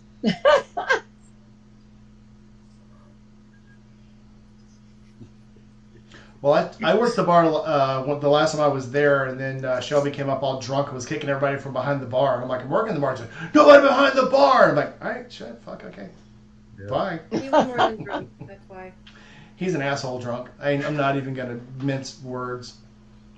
If I see he's drunk, Yeah, I walk to the other side of the camp. Let's get the fuck away from him. Yeah, he was definitely that way Like when the whole time the last- camp first came last out. spring. Yeah. March camp out. Jima, I'm putting you in charge of the kitchen. I don't want it this time. Yeah, that's fine. I actually already talked to Colleen about it. Colleen, I know. Isn't that a stipulation for staying at their house? You have to run the kitchen. Well, I offered anyway. It But was definitely a little stressful. So yeah. Oh, has Well, anybody heard I from enjoy it. anybody heard from Jack From- Fun, but it's today? stressful. I messaged him yesterday. No. He said he felt Oh. like he got ran over by a truck, but he was awake. What kind of surgery did he have? A bad one. Okay, I'll get a hold of Colin. But he said he's feeling better now. But I was just wondering how he's doing today. I knew he had some kind of surgery, and that was it. I ain't heard anything past that. That's his story to tell. But I just wondered if he was maybe heard from him. Yeah, no, graceful. I just thought we'd be doing the same thing we did last October in the kitchen. We will. Okay. Cool. So Lala, I do love Bloody Marys, but I'll eat them for breakfast because by the time I get ready for lunch, I'm ready to move on to bigger meals. Here. So Here. So the Bloody Marys at the scrambled egg come with everything in them. You can even get chicken wings in them, but I get them with the thick sliced bacon. So good. The damn thing is a breakfast all by itself. Crack an egg in it and you're good. So good. The visual image I'm coming up with right now is not something that I want to share with people. There's a place up here called the Garage, and they have a Bloody Mary, and you don't have to order any appetizers with it because, like you're saying, it comes with a whole bunch of stuff in the top, and one of the things is a slider, and there's like a whole skewer of other bar snacks, and it's kind of fun. Well, there was a place in Chicago called Joe's Garage, and it was the whole inside was fixed up like a service station. Oh, And, that's cool. And it had some weird stuff in it. Food was always really good though. Oh yeah, I totally spaced and forgot about that. If anybody comes over here to this side of the bay, like if you go to Burt's, something like that, literally right across the street from Burt's is Quaker Steak and Lube, and I mean, yeah, there's something else. Good shit. I went to one up in Cincinnati and did not like it. It was really, the beer was good. There's one in Columbia, South Carolina, right outside the truck stop. Quaker Steak and Lube? Mm-hmm. Yeah. Okay. All right. The mini sliders weren't bad, but I think I had chicken strips there one time, and it was like it was bad. Anyway, the sliders were good. The sliders were good. I'll leave it at that. Well, down here, I don't know if it's because I mean they're a chain, okay. I mean it's not like they're a unique spot, but the top two hottest hot sauces they got, they literally bring a piece of paper out to your table and make you sign that shit saying that they're not responsible if you order it. It's like any chain. If you get an owner like a branch chain owner that really loves food, the food's good. If you get one that buys the place for just like the Whataburgers when they finally went to franchises, the food went to crap. The ones in Texas were all owned by Whataburger, and there were very strict policies on how everything was cooked, the shakes, even down to the French fries and shakes and everything. Once they went franchised, like the ones here there's two in South Haven here where I live, I won't eat there. It was horrible. Horrible. I'm 0 for 2 with Whataburger. Yeah. If you want a good Whataburger, go to Texas or Louisiana. That's the only place you're going to get a good Whataburger. You like In-N-Out. I've never had In-N-Out. I cannot stand In-N-Out. I ate a Whataburger in San Antonio. It was not worth the money. I went to San Francisco, had In-N-Out, and everybody was raving about it. And all the guys I went with from St. Louis are like, "Oh, you got to go there, you got to go there." And I went there, and they're like, "Hey, this is the best burger you've ever had." And I was like, "It tastes like McDonald's to me. I mean, it's a McDonald's burger." Yeah. Oh, you're crazy. That guy's is better, and it's not even that good. But then we went to Los Angeles, and we literally waited in the drive-thru for 30 minutes to get this freaking burger because the guy's like, "This is the best burger ever. Give it another chance." It's like, it still tastes like McDonald's. I'm sure. If you want to go to a good burger, you got to go to a good burger place that actually charges for the food. Like you got to go to a Five Guys, or you got to go to Huey's, or you got to go to somewhere who actually makes a real hamburger, not a oversized slider. I mean, I hate to break it to you, but every once in a while, I like a basic McDonald's. I like a McDonald's, but I mean, if you go to In-N-Out, you pay more than a McDonald's, and it's the same food. And that's what I'm like. For anyone that's stopping by on their way down, making their trek down 75 in October, ahead of the camp out, like I said, I've told y'all before, reach out to me and throw a tent in my yard or camp in the camper with me or whatever. I'll be there preparing to go down there. But there's a real nice local burger joint in Valdosta, and it's the best burger in South Georgia like 9 years running. Ooh, I have to go to It's oh, the lady, yeah. the lady that runs it. Me and her son were in high school together, and she took it over from the lady that had it before her, and she kept the menu the same. So it's just, it'd be worth a trip on a bike into town because I'm out in the country. Five Guys is overpriced, but you get a shitload of French fries, and the food actually tastes good. I'll pay a little more for food that actually tastes good. Yeah, I agree with you on that, man. I mean, you have Five Guys fries and then everybody else. It's just the way that it is. I like Red Robin. The longer, the ones that come out of the bag that have been soaking up that brown paper bag residue, those are top shelf. Just the ones that spill out on the floor, and you gotta chase the dog, race the dog to get them. Yeah, those are the ones worth it. Well, since we're talking about local joints that's kind of close to the camp out here, something that I forgot about, and I don't know how I did. There's a little joint that we found about a year ago that's about a half mile up the road around the corner from shop over in Ybor City. It's called the Bread Basket Cafe, and their breakfast stuff. I mean, they're small mom and pop's place, and they ain't anything like fancy peeky out or anything like that. But it's good, solid eating and rib sticking food. I mean, their burgers are kick-ass awesome. And, I mean, they're just damn good people. Oh. And you said that's in Ybor City, Joe? Ybor City-ish. It's roughly a half mile as the crow flies from where the ride factory is. Okay, but it's the Bread Basket Cafe. I've got that down. Yeah. Speaking of ridiculous food at ridiculous prices, there's a place here called Huey's. I don't know if it's anywhere else, but it's a Memphis thing. But they have two in South Haven here and one in Olive Ridge. And they have steak on a stick. And it's pieces of sirloin grilled on a kebab. It's just steak. There's no tomatoes, mushrooms, onions, no crap. It's just pieces of steak. And it is the best. And it costs a good bit, but it's very, very worth it. And they have good French fries there too. They're not Five Guys quality, but they're very good. So if you ever come through Memphis, sorry, go ahead. Yeah, if you ever come through Memphis, stop at the Hughes in South Haven, and get steak on a stick. Dyer's in Memphis has good burgers. Everybody says that. But it's far from here. It's far from here, though. When we're hungry, when we gotta go eat, I want to go somewhere that's within like 20 minutes.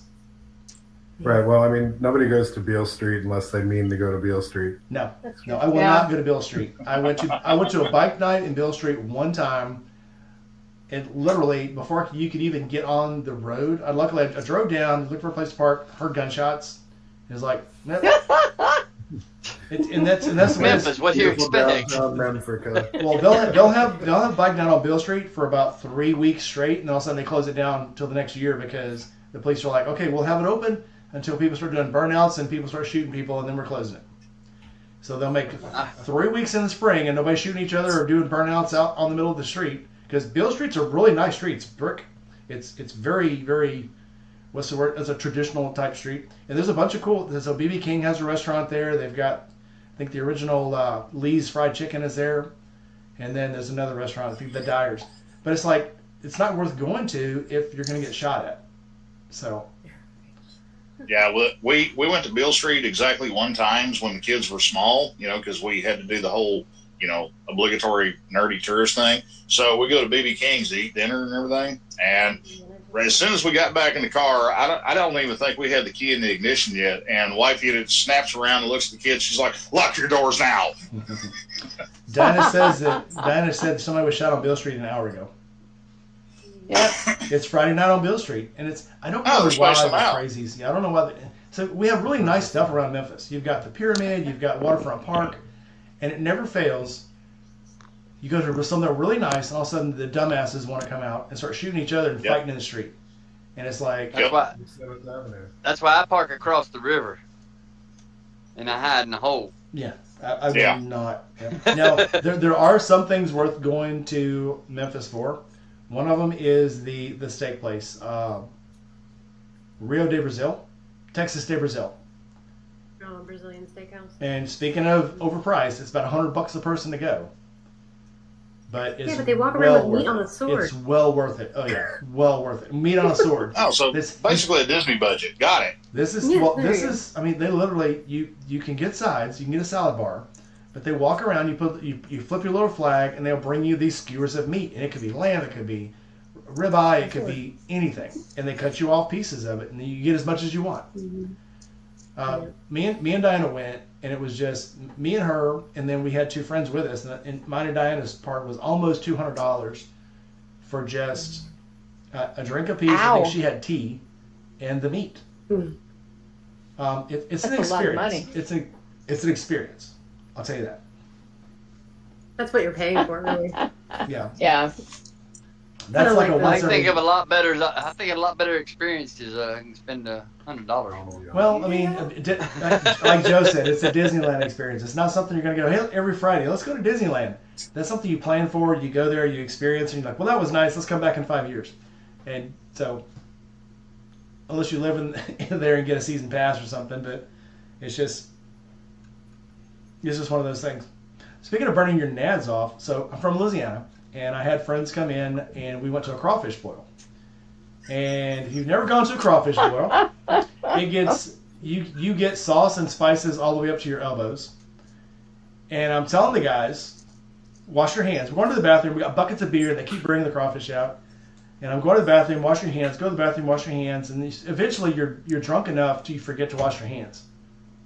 And no matter how drunk you are, you remember once you grab your shit with hot sauce all over your hands.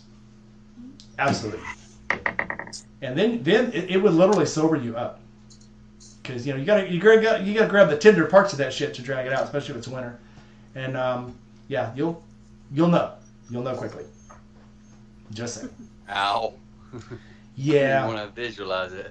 Yeah, and we before I got my gallbladder out, I ate everything hot, dude. I was a Louisiana poster child. So the friends that were with me, they were trying to keep up with the heat, trying to keep up with the beer, trying to keep up with eating crawfish. He burned it so bad he wasn't even hungry anymore. Didn't even want any more beer. He wanted to go home and take a shower. That was it. Sit in the shower for a half hour after the hot water runs out and everything, just sit there and kind of hug himself. Hot water, shit. He was a full cold water, dude. Never mind. Get off track. Anyway, Let it go, Rainey. Yeah, Julie Smith, you got to come on sometime. You got to get on the screen. Yeah, guys know about this. After the night festivities, you got to go throw your shit in the sink and wash it because you can't go to bed with your stuff stuck to your leg. He was doing it as soon as we got back to the apartment. He was in the sink, and I'm like, "You all right in there?" Yeah. Heard the water running for like 20 minutes. You okay in there? Yeah. All right. How the hell does this relate to what we're going to have for dinner in Hot Ybor sauce. City? So if we have shrimp, Hot sauce. That's hot sauce. I'll be right back. Not letting hot sauce get in tender places. This is a very long, prolonged, drawn-out public service announcement, is what it is. Rainey, Yeah, Rainey, okay. Thank you for the memories of Shellback. Thank you. Right. Where else have we gone to eat that we really like? Thank you. Oh God, my train of thought totally crashed. I mean, NHTSA is on its way right now to start the investigation, but so far it's not looking good. That train of thought is in the gutter. Oh, we figured that out a long damn time ago. I mean, I'm living proof that the internet truly has ruined. We go to Village Inn for breakfast. I mean, y'all know where Wife Unit works at and everything, and every time we go there, before we get out of the car, usually she will look at me square in the eyes, and she's dead ass serious, and she'll go, "Behave," and that's my warning for the day. Where's the fun in that? Does that last all day long? Do you behave Usually, all day? no. Actually, usually it barely gets me out of the parking lot into the park, but it's the thought that counts. Yeah. Have you tried to drink around the world yet? We have done that successfully multiple There's times. no way you behaved yourself. No way. Well, she's got a high tolerance. I'm kind of like, what is it? That Amish girl that's out there on Rumspringa? Yeah, so I'm like, hey, I love everybody. We made it to almost all of them. But maybe Almost. back to the Nice. Bloody Marys. Maybe I can make y'all my mixture at the camp out. Oh Lord. Lala has a bidet. It's simple. Oh. It's just smoky bacon, barbecue, Bloody Mary. So yeah, somebody brought this up. So I'm always getting this stuff from Amazon to try out for these companies, and one of the things I got offered to try out was a bidet. And I offered My son bought one. He swears by him at his household. offered it to Diana, and I said, we can get it. It's easy to put in. She's like, oh hell no. So, I just thought it was funny. My son's family's pretty bougie though, so they all think it's quite nice. You know, the Europeans think we're weird for using toilet paper, and we think they're weird for having a shower in the toilet. So it's, Yeah. I mean, it's what you're used to. Granted, dude wipes, every day. But I'm not sure if I need a shower head in the toilet. That just seems messy. It seems very messy. Now, if I had one of these Chinese or Turkish toilets where the shower literally is in the toilet, they're all in the same little booth. Yeah. Maybe. Yeah. Cut down some time. But I mean, if the shower is in the toilet with you anyway, why do you need a bidet? Just take a shower. You know, I think it kind of speaks to the whole thing that there's a different pace to life in the places where they have bidets, because over there they think nothing of the fact that you got to wait for your ass to dry after you go to the bathroom. Over here, we're like, I'm going to stop, I'm going to drop, I'm going to wipe, and I'm out the door again. Over there, it's more of an experience. Well, over there, they've got more phone time, okay? I mean, you can sit there on your phone, you know. Yeah. And nobody thinks bad of you for it. Yeah, the Europeans that come here to work or that come here for training and stuff, it blows their mind that we actually work a 40-hour week. Oh, yeah. It's like, you guys have to go to work every day? And no siesta time? So one of our machines is an Italian machine, and the Italian company took the entire month of August off. We're trying to get parts for these machines. Oh, yeah. And they're like, oh, it's, lead time is 8 weeks, not counting the month of August. And I'm like, what do you mean not counting August? Do you adjust it like this? Well, I don't know. They're on the phone. So, I don't know. But, do you lubricate it with tomato paste? Yeah, probably. Yeah, and anything you get from them, they're not in a hurry. I mean, we were trying to get bearings, and they're like an eight week lead time, and I'm like, they're bearings. Can you guys just give it the price? No, 8 week lead time. All right. Good times. Okay. Hey, Bubba. Anyway. Oh, baby. I'm gonna get off here. It's good to see you guys. I gotta go do Buck, shower thing. I don't know why. Good to see you too, Buck. Did Bucker Girl get off? I don't know why she won't come into the chat. It's weird not having her come Y'all to the probably scared her out. Good to see everybody in the chat too. I didn't speak to them earlier when I got in, but you know what? Bye, brothers. It scares everybody at Walmart when I'm washing my junk in this thing too. So I guess I You think? I guess I wonder why. I don't know. Hey, nobody wants to see that shit, dude. I wouldn't say nobody. Nobody practical. Did I mention I got a motorcycle? I'm just gonna let it go. I know. So anyway, we're halfway through page 2. The One Family Korean Restaurant, Quaker State and Lube, and the Bread Basket Cafe, and the Little Greek. Graceful and Band-Aid said something about the Little Greek. That place is good. Okay. You want a good gyro? Yeah, I like those. Mm-hmm. A gyro? Yeah. A gyro. Gyroscope? A little spinny thing? Yeah. Hero, whatever they call it. I don't know how in the hell you pronounce it. I go both ways on that. Yeah. You heard what he said. That's not all. Not a lot of things I switch both ways on, but the name of that would be one of them. Well, see, here's the thing. Sorry, y'all. I got to move my phone around because it's screaming at me saying it's about to die and I had to plug it in. But, see, here's the thing. I mean, y'all can hear the way I sound and the way I talk and everything. I can go either direction with the whole gyro, hero, however you want to call it, because at the end of the day, they're going to look at me and think, dumbass hillbilly, and they just go on with life, you know? As long as they make your sandwich, who cares? Right. Exactly. Yeah. You are not telling any lies there, brother. Yep. Think of what else? Oh, shit. by the time I get over to the camp out, I am going to be so freaking tired of eating gas station and motel food because I don't really stop at restaurants, when it's just by me. So I'll eat gas station food and make that work. And it's okay. Well, I like it, I would make you a really nice meal here when you get here, but then I don't want to have a full belly when we leave because I'll have to stop within like an hour and take a big dump. So we'll probably just eat gas. When I'm tripping like that, I don't get food at restaurants and stuff. I'll stop for Love's and get either. And get like peanuts, or I'll get tea, and I'll get maybe a Twix bar, or I'll get like the chicken tornado. I try not to eat a lot. I get things when I'm traveling. I get things I can put in my tank bag, and then when I'm going down the road, it's like. And I don't want to leave the bike unattended for very long, so it's like I grab the shit. I don't worry about that.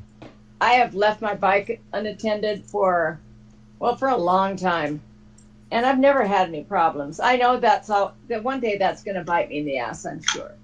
But, I've gone into malls and walked around, left my helmet on the bike, but I also take my cardo off.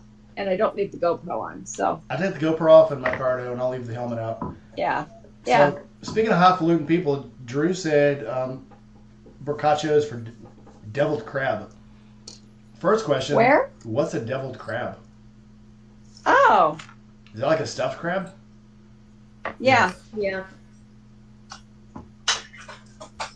Is it like a deviled egg? Steak. No. What that is that stuffed crab that's had personal one-on-one time with his Lord and Master. Asian buffet. And had to wash his junk in the sink. It's a commitment, okay? He's not saved yet. I'm not saying he didn't. I'm just.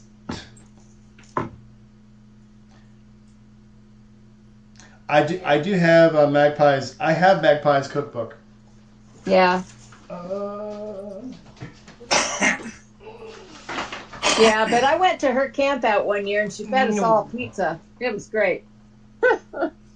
Doesn't she look and pretty? And snake boots. Who? She's so pretty there. Oh, she looks right at home. She's adorable. She is. Oh, I wonder how she's doing. Anybody heard about how she's doing? I'm on her Patreon, and she is mending.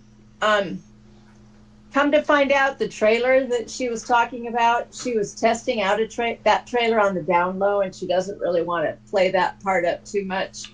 But she doesn't think the trailer had any part to do with it. What? She is. She's very pretty, Lala. Snake Booth says, Devil Crab is crab that has turned his back on Crab Christ. Fear the Crab Cat. Like I said, he's pledged allegiance to Cthulhu. Cat Thulu. Any of y'all know the story of the Crab Cat?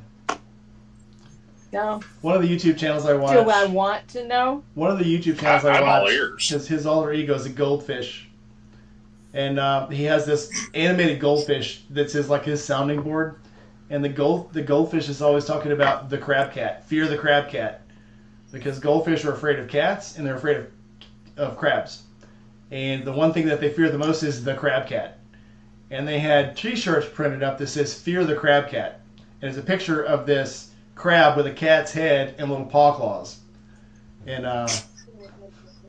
you've got to look it up. This dude does conspiracy theories. It's called the Y Files, WHY Files. Color me shocked. And so he does conspiracy theories. And that's one. And then, of course, when they asked the goldfish about his favorite cryptid, the crab cat. So and that's what I thought when he said that our Lord, the Christ crab. Anyway, on to the show. Who's next? Let's get off this. Guy. Wow. I feel like the Y-Files guy watches a lot of Backrooms and SCP files. He does a lot of viewer recommended stuff. He does a lot of the FBI, like he just did one on Project. What's it? The 12. Who are the dudes that supposedly run the world? Oh, the Rothschilds. The Magnificent 12. I can't remember what the hell they're called. But he did the stuff on Project Blue Book and all this stuff. He does like behind the scenes stuff, and he's like, most of the time he'll do these conspiracy theories, and then at the end he goes, okay, so how much of this is actually true? And then he kind of debunks a bunch of it. All this CIA stuff, and you can't debunk that stuff. There's so much true stuff to it, and all the stuff that's coming out now, like all the LSD trials, and all of the, drugging people from substandard backgrounds and stuff. And instead of giving them immunizations, they're actually giving them herpes and syphilis and all this other stuff. That's actually true. Yeah. It's deep. Is there chemtrails? Please tell me there's there chemtrails. are chemtrails. Chemtrails is an actual real thing. And for the longest time, I'm like, oh, that's just condensation. It's contrails. It's condensation. No, it's real. They actually seed the clouds, and that's what they're saying. When they had this huge flood in Texas, they were seeding clouds like the day before. Yeah. Yeah. And they were trying to say, oh, cloud seeding only lasts for 4 hours. And although there's this cloud that's running across America for like 4 weeks that they can't control, flooding everything out. So it's we had a unique individual show up at the shop, and he's somewhat of a regular, and he in himself is somewhat irregular, but he witnessed to me for about a half hour on this not too long ago, and I mean, I felt my brain go crack. Some of these conspiracy theories are they're so far out there, you're like, there's no way. But here, all this stuff that's coming out now, 10 years ago, people have said they're crazy, lock that person up. Like, the immunizations now. They're finally releasing all this stuff that's been held up for like 30 years and finding out that, oh my God, immunizations really actually cause autism. It's like 10 years ago even, they were like, there's no way, these people are crazy. And just the fact that, so when I went through school, you had to have 5 shots before you started school. Now these kids, before they're 6 years old, have to have 40 shots. That's insane. Anyway, back to what we're going to eat when we go down there. I like this. Back off. No. Fine. Do you mind just put in the chat the recipe box of the breakfast place? Okay, thank you. Got it. And then if you want something unique that's like a dessert, do Vampire Penguin. Oh, yes. Vampire Penguin's good. Yes. Mm-hmm. All right, forget that. And it's in the same shopping center. I'm a big fan of dessert. Mm-hmm. Okay. Thank you, Graceful. Silver nitrate? I don't think that's got anything to do with food, so I'm going to skip over that. Too much silver nitrate will turn you blue. Project Majestic. If you want to cosplay as a Smurf, just go all in. Yeah, sure. I mean, you may not have a pulse, but you'll be the hit at Comic-Con. Next thing we're going to find out there really is a Batboy. Yeah, sure. Yeah, there is. Right. I mean, he lives up in northwest Arkansas. I mean, it's a little bitty hamlet and everything, called Chester. It's Chester, Arkansas. And yeah, that's a real thing. Y'all Google that I shit. think he lives in Blytheville. I've seen some people at these gas stations. I saw some strange people in Arkansas, but you know what? They got some great roads to ride there. Yes, they do. Even though it's a trade-off. It's a trade-off. Yeah. I tell you, though, some of those roads are not in very good repair. I did notice that. What do you mean repair? I know, right? Yeah, on the way to Echoes. They patched the potholes. Yeah. Yeah, they on the way to Eureka Springs, there's no shoulder on the side of the road. There's no white line. There's just broken asphalt that goes off down the side of the mountain. I know, and no guardrail, none of that. No stuff. guardrail. The trees will catch you. They're only 500 feet down. Yeah, but by God, they got a highway worker out there named Ronnie Dale Buster, and he's got a 5-gallon pail and a shovel full of asphalt patch. He's got to count for something, right? He's doing his two-tooth best. Yeah. While Stromboli's like, beautiful country, strange people. Yeah, and then we migrated to Florida. What the hell does that say for us? I'm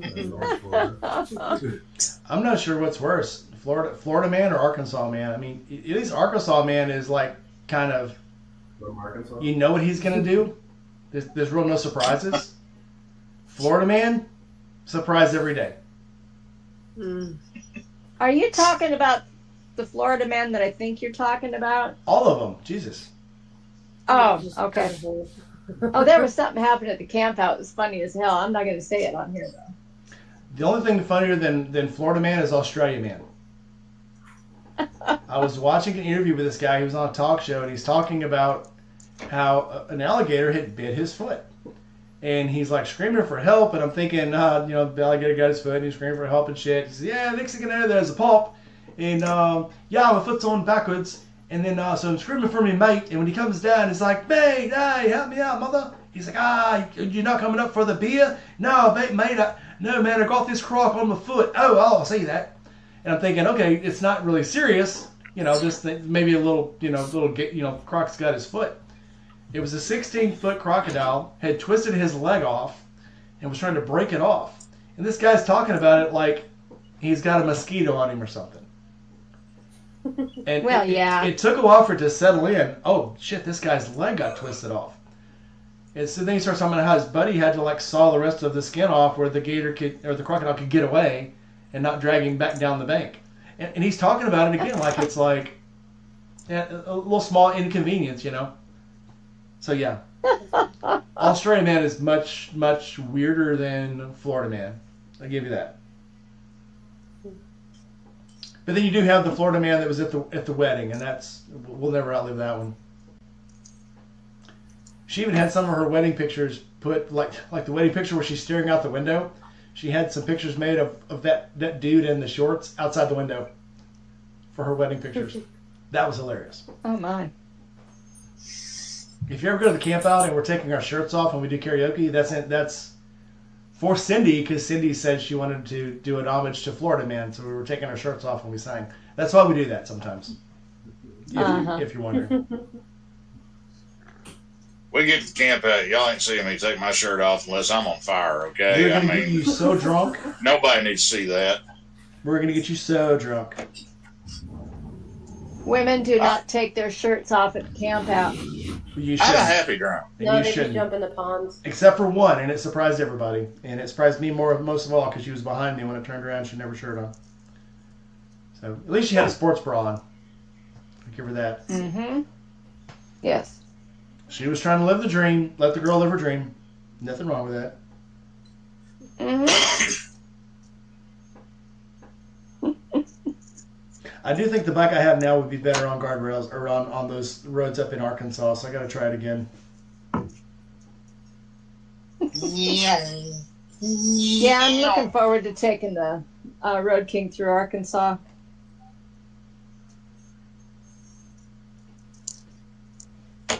Looking forward to it. I'm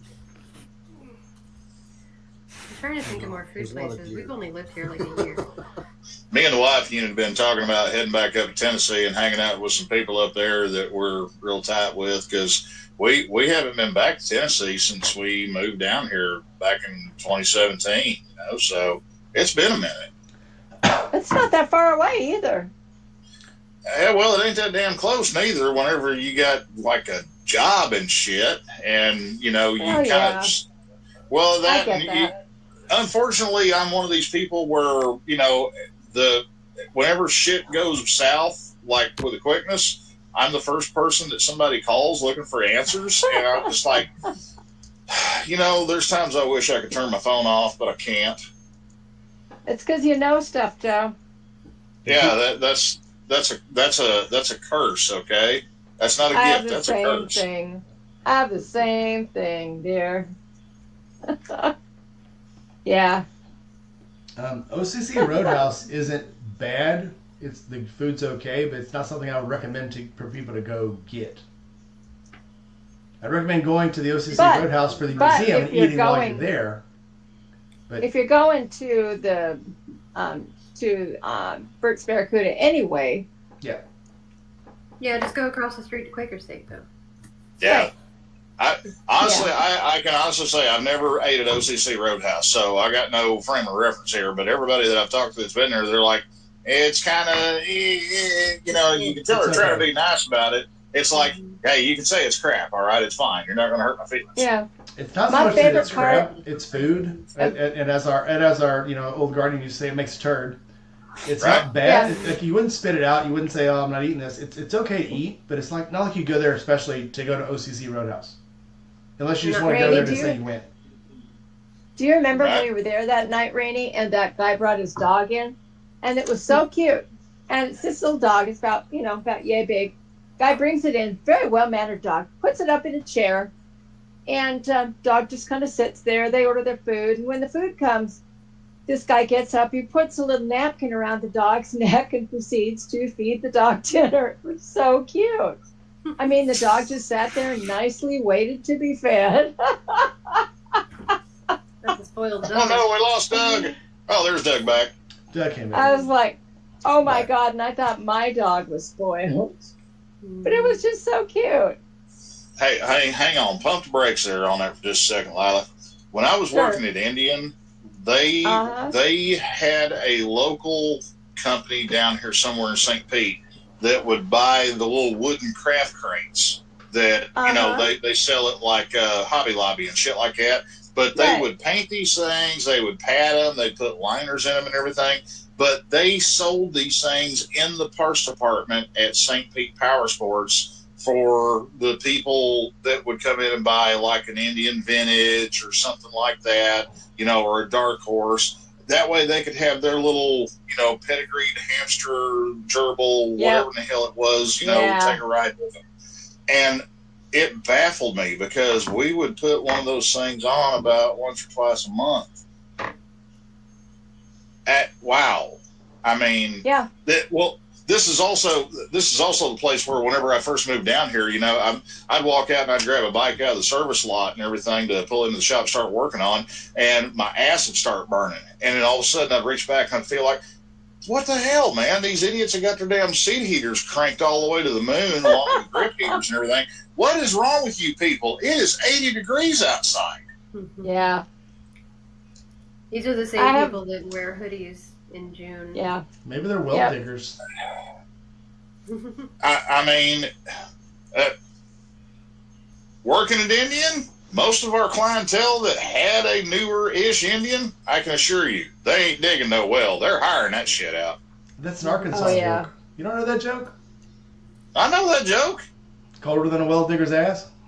Oh, yeah. In China, no less. I saw one the other day. This dude picked up a stray cat, put it between his legs, and the cat just got up on the tank and just laid there. Now the dude has a mat on his tank. It's 5 years later. The cat rides with him everywhere. Gets up on this mat on the tank and goes everywhere with him. Just hangs onto the little mat. I'd be cool with that. Yeah. Think of that, Bubba. You could go with me. I know. You could. Yeah, think of all the tangles that would be produced by that. You have to shave him. Right? Yeah. You have to shave him and give him a sweater. Yeah. I don't think he's in the mood for a ride. No. He's sleeping. You know what? We've had Brody the Wonder Mutt since he was a pup, you know, and he's like 7 now. And I tell you what, man, I'd be absolutely terrified to try to stick him on a motorcycle because, I mean, I know my dog, okay, and he's not really well equipped in the processing department, if you know what I mean. I mean, you'd have to tie his ass down with some ratchet straps and a bungee net, okay? I mean, anything else, it just won't do. Oh, Dinah says, reminding me that the cat had a little Batman mask on with goggles. Little Batman cowl. Oh, speaking of sights to see and stuff to do on your way into the camp out, it just popped in my head here. If you're coming in on 275 and coming through Ocala, if you're, you know, like nerdy gearhead and you want to be in the, you know, presence of greatness, stop in at the Big Daddy Don Garlitz Drag Racing Museum. It is literally right off the 75. Oh, yeah. Good stuff. I went there when I was a kid. It was one of the first times, actually, I think it was the first time that me and Mom and Dad ever came down here to Florida on vacation. And when I was a kid, it was one steel building out in the middle of a cow pasture. And it was awesome then. And I was actually fortunate enough where I was able to meet Don Garlitz, and this was like on a Wednesday. You know, he was in there, you know, getting deliveries from UPS or something. But, you know, I got to meet the man back then, and I've been wanting to go back for like the last 35 odd years. I drove right past it the other day, couldn't stop, but, you know, such is life. But I mean, it's grown significantly. There is so much history there. That's cool. We went to a lot of motorcycle museums when we were traveling in 22 over in North Carolina and like that. And in Kansas, there's this little town called St. Francis, I think it is. And there was a really nice motorcycle museum there. I think they've since closed, but there was 3 motorcycle museums in Kansas, and we went to 2 out of 3. And all the Harley dealerships seemed to have a museum, and most of them featured Evel Knievel because he was in this town and, oh, he crashed here, so let's show what happened. That's pretty cool, though. No, we're not going to overmarket the hell out of that. I know, right? So I may have told this story before, but the Harley dealer that I go to in South Haven used to be called Graceland Harley Davidson, and it's got 2 of Elvis's motorcycles in it. And, wow. But when the people bought Graceland from the Presleys, they copyrighted it. They had to change it. And they had to change the name to Southern Thunder. But if you come and visit here, they still have a bunch of the Graceland Harley Davidson pins, and I have one. And they still have the 2 Harleys there. One of them is on a turntable, and the other one they have barricaded behind rope in the back. But the one that is a prototype they built for him and it never got to give him, he had it built. And it's a special Electroglide. And oh, wow. It's on a big turntable in the middle of the showroom floor. So you come visit, let me know you're here. We'll go up there and take pictures and stuff. It'd be awesome. I don't think well, you're going to know when I'm there because you're going to hear me. I am? Jesus Christ, my neighbors are going to hate me. Holy crap. Yeah. Well, my bike is wicked loud. Dude, mine. Holy shit. The new one. Holy crap. Oh. It's not neighbor haters, but they might as well be. Yeah, no matter how you come off the throttle, you have a double brap when you come off. You get that first initial brap when you're downshifting, and then this other one comes out of nowhere like a boom. And it's got the teardrop aftermarket stage 1 intake, and it is so loud. Holy shit!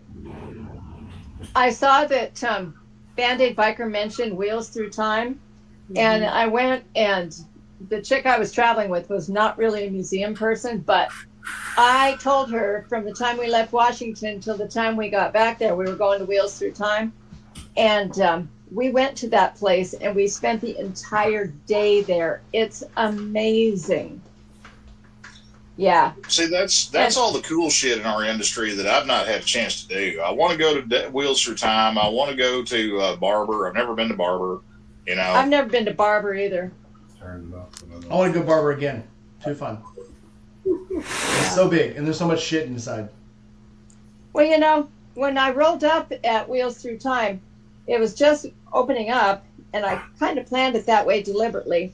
And so we rolled up, and Dale was just pulling up with a motorcycle and a sidecar, and he had these 2 cute little girls in it with long blonde hair. And turns out they're his daughters, and they popped out of the bike, and they were so excited. And he was just really personable, stopped and talked, and yada, yada, yada, and like, oh, where are you from? And, you know, by that point in time, we were getting kind of used to that where are you from business. But, yeah, just really nice people. And then we went inside, and during the tour, he kind of wandered around all day long, and there was only one motorcycle in there that was not ready to start whenever. Every bike that we'd point to, he'd fire up. Now that's how which Barber I thought is was pretty too. cool. Yeah, every bike in Barber is ready to run. Yeah. I thought there'd be a lot more oil.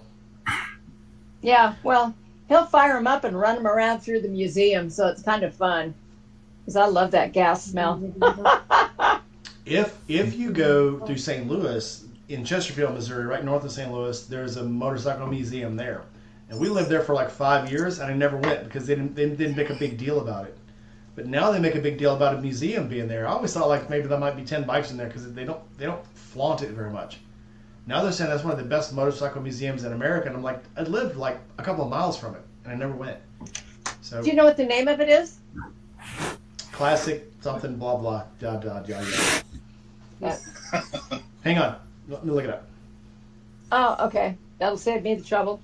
All right, y'all. Oh, Me and Band-Aid Good are night. ready to go. good night, Band-Aid Night, Doctor. y'all. Good night, y'all. Night. Y'all have a good one. Night. It's good Talk to seeing you y'all. guys soon. Bye. Bye. See you in what, 3 weeks? It's, It's Something 5 like weeks, that. ain't it? Yeah, 5 weeks. That Get a really hold of puts it Pete into Carbo. He's got a damn perspective. countdown clock on his phone. I know, right? That's awesome, man. I love that shit. I think that they're bringing an RV. I know. I was going to get a hold of him and see if he'd haul some crap over for me. it's Well, Hey, I mean, how you he's doing? in my You want to be my state. personal Sherpa? Pete I likes mean, how do me. you lead into that? I know, right?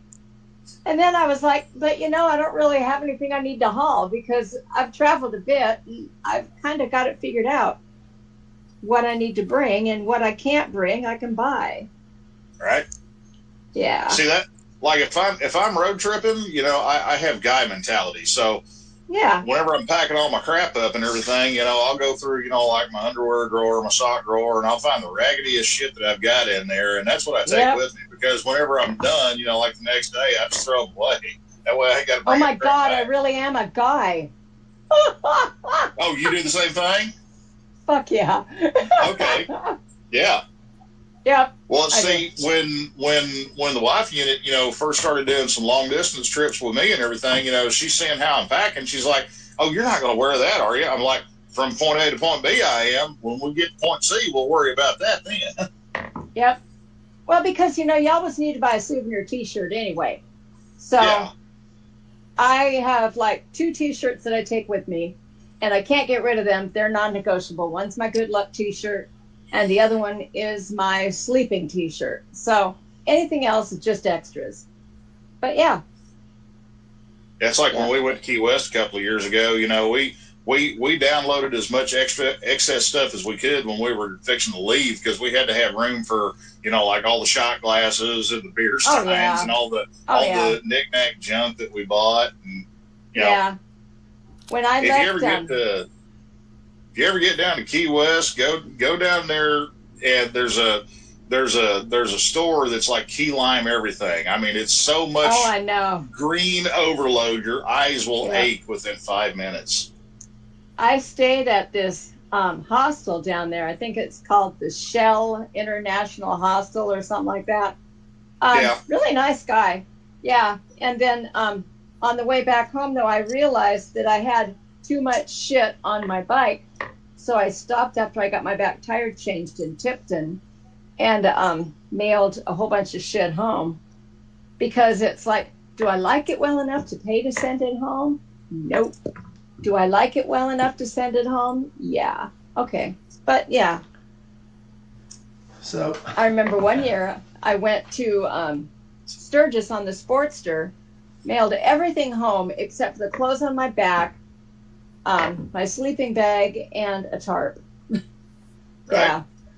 Yeah, that was a big mistake. Well, I kept my tools too. Well, you got to keep that. I mean, Oh yeah. I mean, after all, it's a Sportster. well, and then you got guys like me. Whenever it comes to stuff like that, I kind of go overboard on everything because I've got enough crap on my bike where if I had to, I could literally pull the motor out of that damn thing on the side of the road. Yeah. But oddly enough, I have, knock wood, I've not had a roadside breakdown in like 4 years now. Well, and unless you count one battery that went tits up on me, but I mean, everybody makes crap batteries these night, days. Joey. Nighters, Night, Joey. Joey. I love you, brother. Night. All right, so it turns out there are 6 motorcycle museums around St. Louis. Yep. One of it's called the Moto Museum. That's original. And then there's the St. Catchy. Charles Moto Museum. Then there's the Union Moto Museum. And then there's the Classic Motorcycle Museum. And then there's one in St. Charles, Illinois. Another classic motorcycle museum. and one of them is a venue where they do art. It's an art gallery with motorcycles in it. You can get married in the motorcycle museum. But that's cool as hell, except for the getting married part. So there's all over. We got conned into that crap. Oh, stop. I watched an interview today. This woman is asking this guy, so what's the worst date you've ever been on? And he's like, oh, I had this one date that just, it's like, would never leave. He says, so I was going to meet this girl. It was like going to be a really quick thing, you know, and then she's like, took her forever to eat. And then, so, like, when we were done, she's like, well, maybe we can go for a walk. So I was like, oh, okay, fine. So we'll go for a walk. And then she's like, well, we can go back to your place, and maybe we can, you know, just, like, watch some movies or something. So went back to my place. And the next thing you know, we fell asleep on the couch. We didn't wake up to the next morning, so I'm thinking, oh, my God, I woke up, she's still there. So I'm like, all right, so maybe she'll leave now. And she's like, well, let's go walk somewhere for breakfast. So we walked somewhere, we had breakfast. And then she's like, well, let's go walk somewhere else. And so then we, like, end up walking, I swear, for, like, 10 miles. And I thought she would leave when we got back, and she's like, well, let's go somewhere for lunch. And it's like, it was like it would never end. I mean, I thought that woman was never going to leave. Fuck? And the interviewer goes, well, it didn't sound like it was that bad a date, was it? And he goes, well, I guess I married you. I guess it wasn't. Yeah. Holy cow. Yeah, I can relate. You know, a long damn time ago, when me and the wife unit first started dating, you know, because, I mean, we knew each other through, you know, mutual friends and stuff like that through school and everything, because me and her are 5 years apart. So I was out of high school by the time she was coming into high school and yada, yada. But anyway, it kind of started out, we went out on a date, and then the next night went out on another date. And then, you know, a couple of weeks later, it's like, hey, I like you. And she's like, yeah, I kind of like you too. And then she tried to get rid of me, and then that didn't work. And then, you know, here we are 3 decades later. Dragon Paradox, I didn't even know you were here, but welcome in. She said I'm allowed to tell you guys how I met her.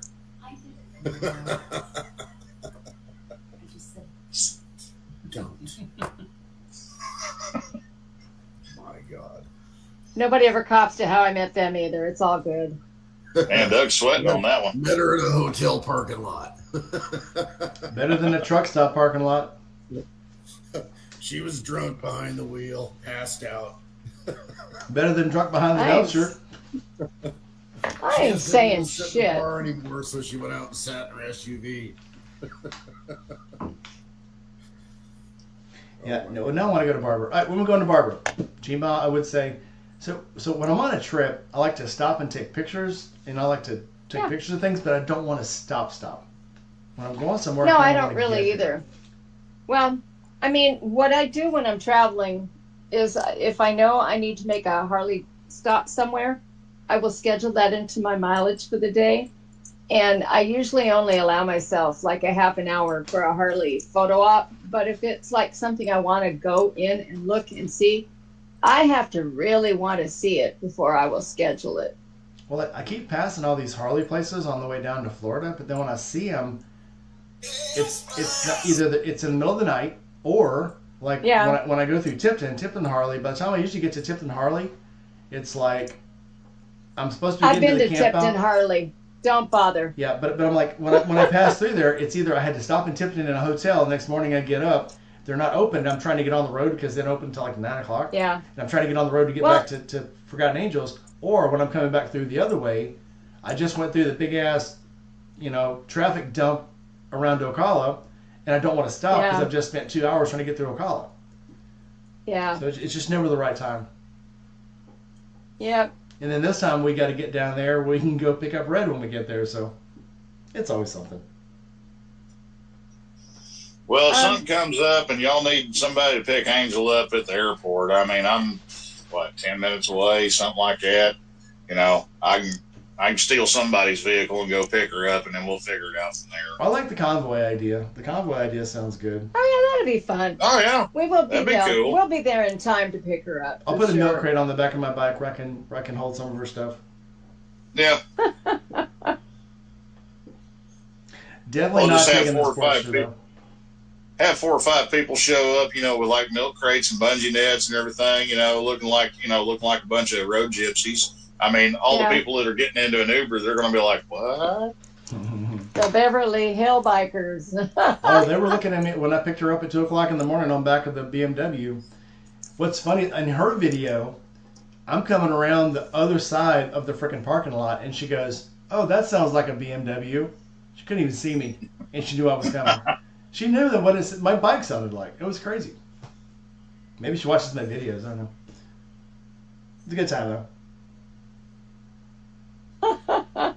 Well, when it's really late at night like that, it gets real quiet. I mean, like eerily quiet. You know, they're at Tampa Airport and everything, and you hear stuff you don't normally hear. So you know, it's one of those things. It's like, that sounds like Wiener Schnitzel. That's Rainy. The BMW had a very distinctive sound. It did. It sounded like a freaking jet ready to take off. Dude, my K1200, that thing literally sounds like George Jetson's car. I swear to God, it's uncanny. Yeah. That whole thing. Yeah. I love that show. The BMW sounds like a hover car. It does. 6 cylinders, all firing in perfect synchronicity. No potatoes, all mashed potatoes. All mashed potatoes. Yep. But I love my new bike. Gosh, I really want to tell you guys, but I had out of you when I work at three, everybody knows but Joe. I think what I got, so I'll have to send Joe a picture. I got a rough idea. Yeah. So Dragon Paradox wanted me and you to stop on our way down, but I'm not sure he'll probably be working that day because we'll be passing out early in the morning. We will be going with a quickness from your place to Forgotten Angels. Yeah. Because by then I will just want to get there. Yeah, we may stop at a hotel in Tipton or something, but if we have good traffic, shoot through. And if we get tired, if I get tired and I don't feel like I want to push on, I will stop at a motel. And if you want to push on, that's cool. No, if you stop, I'm stopping. As long as we can get Angel by that time. Because again, no problem. I've taken these trips before, and I've got to Tipton. I'm like, I don't even feel tired. I'm gone. And I've got to Tipton, an hour from Tipton. I knew I was stopping. I'm like, I'm stopping. And truthfully, putting miles on the Road King is like a whole different ball game than it is on the Dyna because they're a lot smoother. I mean, the Road King, it's like 500 miles. Oh yeah, I did that. Oh, cool. And on the Dyna, I can do 500 miles, but my shoulders really feel it by the end of the day. Yeah. But yeah. Well, like if I'm on the roadie, that's situation normal for me. Now the thing is, if I'm on my ZX11, if I take Cletus somewhere, especially a while back, I went to Orlando on it one day. I get there a lot quicker, but I got to stop more often. Right. Well, the reason I got to stop more, the tank on the ZX11 is bigger than on the Roadstar, so I can go more miles on the ZX11. The problem is whenever I got to stop for gas, usually I got to stop and poop because of the way the back of the gas tank is. I mean, you're hitting bumps going down I-4, and it's just constantly. I mean, I told Shelby, I'm like, I'm going to call this thing the instigator, man, because I mean, every time I ride it, I got to go take a dump. Call it the Metamucil. Yep. I'll be right back. I got to go feed Zipper. The X-Lax Glide. That's funny. I don't know if you can call anything that bike does is gliding, but it's like the gas tank on the Road King is huge, but I mean, I still have to stop and pee the same amount of times. Usually by the time I'm hitting the reserve on the roadie, I mean, and I wasn't really trying to do this, it just worked out that way. Whenever I went up to North Carolina a couple of months ago, pretty much about the time I hit reserve, about 125 miles or so in on a tank, going highway speed. That's about the time I'm looking to, stop and walk around for a couple of minutes and let some of the blood flow back into my ass. Yep. But, I got a new seat for the Road King. It's comfortable, but it ain't the end-all be-all. Well, that Mustang that I've got on the Roadstar, I was lucky enough that it was on the bike when I bought it because there ain't no way in hell I'm dropping $1,000 on a seat. But I know, I isn't mean, that crazy shit, man? it's Ugh. ridiculous, man. But I I mean, want to spend that kind of money. That's insane. I know, but I mean, it's comfortable. I ain't taking nothing away from it. Yeah, $1,000 though. Screw that shit, man. Yeah, the before Mustang discontinued them, the retail on was like $979. It was insane. Yeah, I got a Mustang from my old Sabre, and it was like $300. yeah, them days are long Prices gone. go up, honey. Holy shit! Well, I was gonna get a more comfortable seat for the bike, but holy shit! I guess I'm gonna go for a seal skin or something.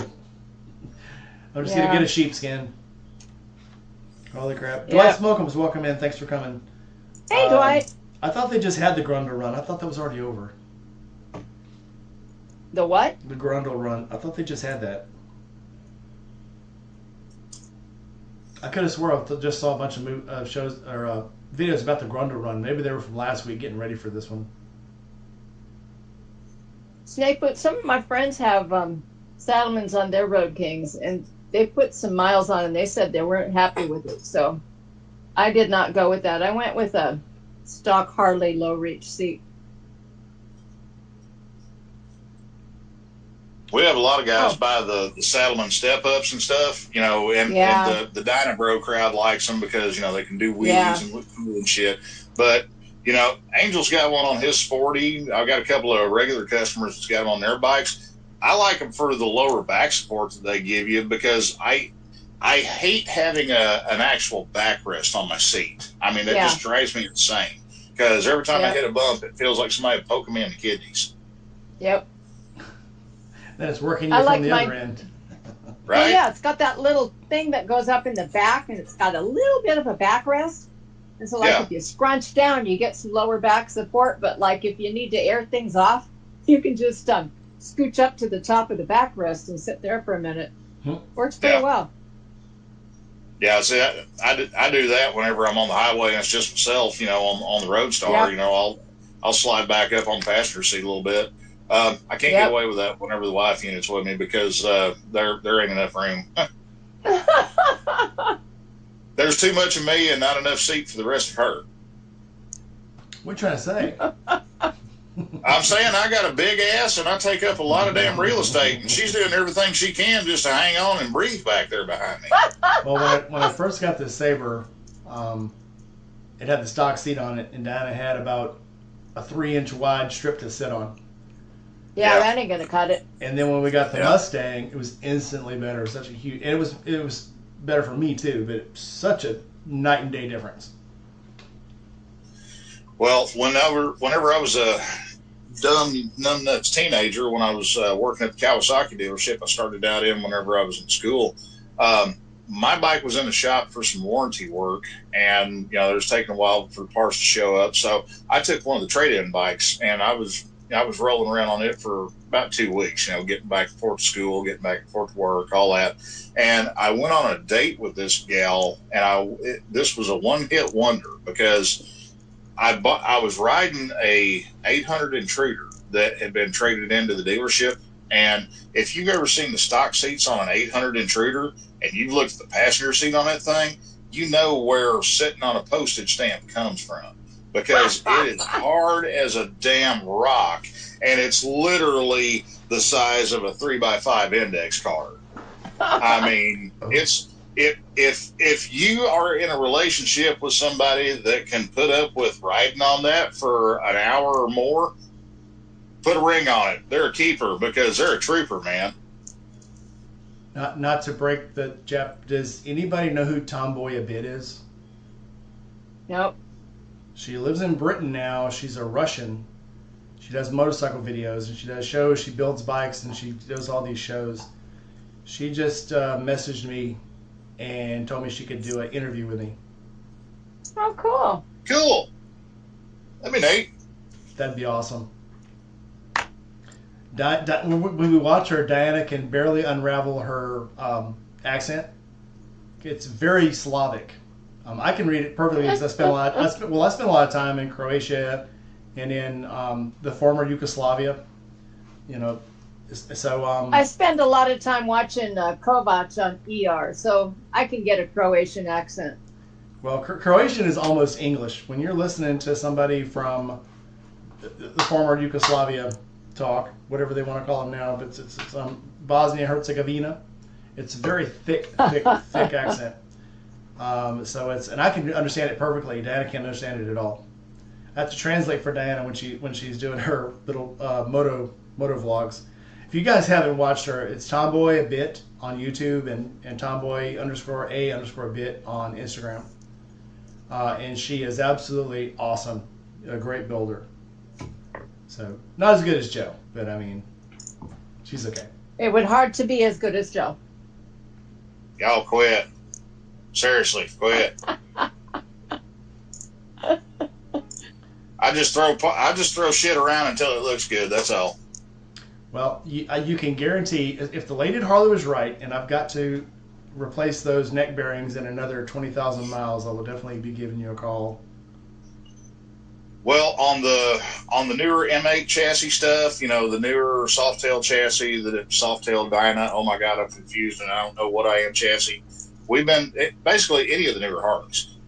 We've been seeing neck bearings fail a lot more quickly than what we have in years past. Even though they're a bigger bearing, it's got more surface area, like a significant amount more surface area. But the thing is, everyone that we've changed out up to this point, especially on the baggers, it seems like, any of the touring chassis, they've literally got like a teaspoon of grease on them, and that's it. Harley's creating their own problem because they're getting stingy with the damn grease when they assemble this stuff. Yep. And also, they are tightening And that the shit wires. down way too damn tight. Yeah. I mean, ridiculously tight. We had Joey Zale's bike in the shop a couple of weeks ago, and we were just doing tires and stuff on him. And I found neck bearings on his bike, and they were awful, man. I mean, he was 65,000 miles in on his Road Glide, and when you turned the front end of this thing with it jacked up, it felt like you just picked up a flea market grade ratchet out of the bargain bin at your local pawn shop. I mean, it's just tick, tick, tick, tick, tick. I mean, it was insane. Huh. And I mean, I didn't ride this bike before we took it, before we found this and fixed him and everything. But when I called him on the phone, I'm like, dude, you're going to have to learn how to ride this bike again. But between the new tires and neck bearings that actually turn, this is going to feel like a totally different scooter for you. So, on my Dyna, it's got about 70,000 miles on it. Well, over 70. It's getting to be about time for some periodic maintenance, huh? Yeah, a little bit. And, the thing is, everybody gets hung up on the mileage, stuff that Harley puts out for service intervals and everything. And some of that, yeah, it's a valid point. But a lot of that, man, they are really, really kind of overcompensating on stuff. Well, yeah. Well, I never trust anybody when I first get a bike, so I'm going to do everything. Yeah. And then once Check it in and get everything checked, yeah. Yeah, and then but then once I do it myself and see myself what's going on with it, then I can set into a periodicity. But yeah, it's just like anytime I buy a bike, first thing I do, I don't care if they tell me they changed it at the dealership, I immediately change oil. Yeah, go change your oil. Because I don't know what they put in it. I don't know if they actually did it. I don't know if they did a good job. I don't know if they even changed the filter. So. Yep. Speaking of filters, quit using them damn Fram oil filters. It's all they had. I'm going to change it pretty quickly, but at that time, that's all they had. Buy better. SCP Gold is good, right? The SCP Golds are okay-ish. Actually, the Napa Gold used to be the same thing as a Wix oil filter. It is no longer the same thing as a Wix oil filter, unfortunately.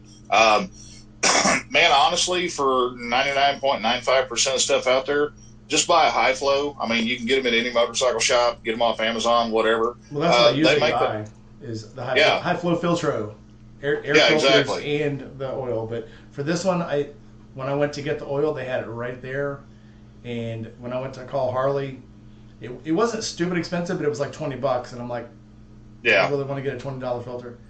Yeah, that stinks. Yeah, and I needed to do it pretty fast because I think it was one of those things where I had to change the oil because it was cold.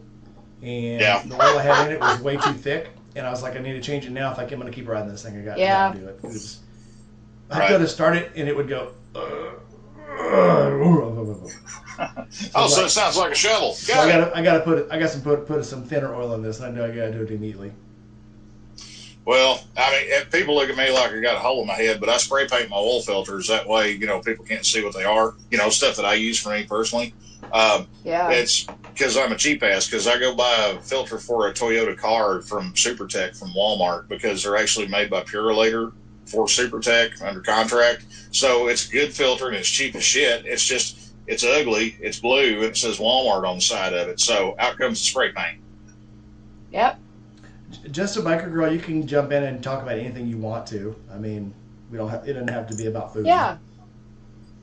Well, the reason I'm asking just a Biker Girl is because these things are making my ears hurt, so I'm going to have to jump out pretty soon myself.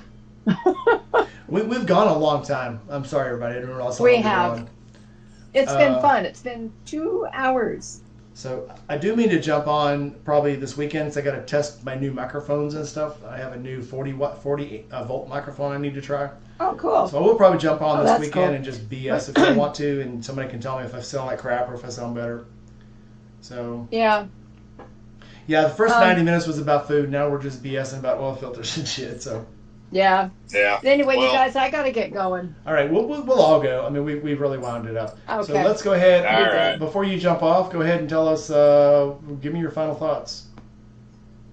My final thoughts is I too, like Pete, have started my own personal countdown of sorts to Forgotten Angels, or more accurately, to when I leave for Forgotten Angels, because although I'm looking forward to seeing my friends, I am really looking forward to the ride. That's cool. So getting there is that fun. I want to take the new bike on a long trip. Yep. And see, that's where y'all have me at a disadvantage, because I mean it's like 20 minutes from the shop, something like that. Yeah. Yep. Yeah. It's actually about the same distance from work to FA as it is from work to home. Yeah. More or less. Well, you could always come up here and I'd throw you on one of my motorcycles, Joe. That's cool. If I ever get up that way, like if I'm ever allowed to exit state lines long enough, let's put it that way. Bring her with you. No, it's not her. It's the rest of the world. Oh, yeah. Yeah. Well, fuck them. Well, anyway, sometimes those are it's my like being thoughts. the guy that knows how to get shit done. It does. Yep. Yep. Yeah, if you can't beat them, So those are my thoughts. beat them down and then fuck them. Oh. Well, that's how you wind up with a red dot on top of your house on Google Maps. You wind up on a watch list. I watched the weirdest interview today. This woman about how she went to prison. And she went to prison for murder. And she was like, well, she says, my husband used to beat me all the time. And then one day, I just beat him back. And I just did a better job at it than he ever did on me. And the other people in this circle are looking at her like... She ended up beating him to death. I thought I had to throw that in there. Anyway, Dragon Paradox, no, I did not tell anybody. I'm trying to hold it off until Monday's video. So I went and picked it up today, did a ride on it, did the test ride, and then I did the ride home. And then tomorrow there is a poker run for Harleys with Heart, which is for the Le Bonheur Children's Hospital. So I'll be doing that. So I'll have a really nice video for you guys on Monday. Before my video, obviously, Joe's going to have a video. Probably in the garage.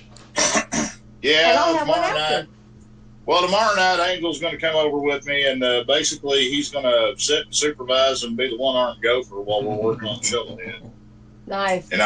Just an update for you guys on Angel. He come back to work day before yesterday. I got him riding the desk right now, but he's a trooper, man. I mean, he's kind of like I was when I was there. I was in his position, I mean, he was going stir crazy at the house. He had to get out. So, hey, guess what? You get to learn how to be a parts boy. Well, when I'm down, now that I know what I know, when I come to the ride factory, I need to get all the shifter knobs together and take a picture. That'd be great, man. And I need a t-shirt. I don't know. I'm going to cut it close trying to get t-shirts for the camp out. Everybody's kind of fighting me on t-shirts right now. I'll do what I can. I'm going to have them delivered straight to the camp out. So I'm just going to go buy a bunch of white t-shirts at Walmart and some Sharpies. I could probably do that with mine. All right. Oh, yeah. Oh, hell.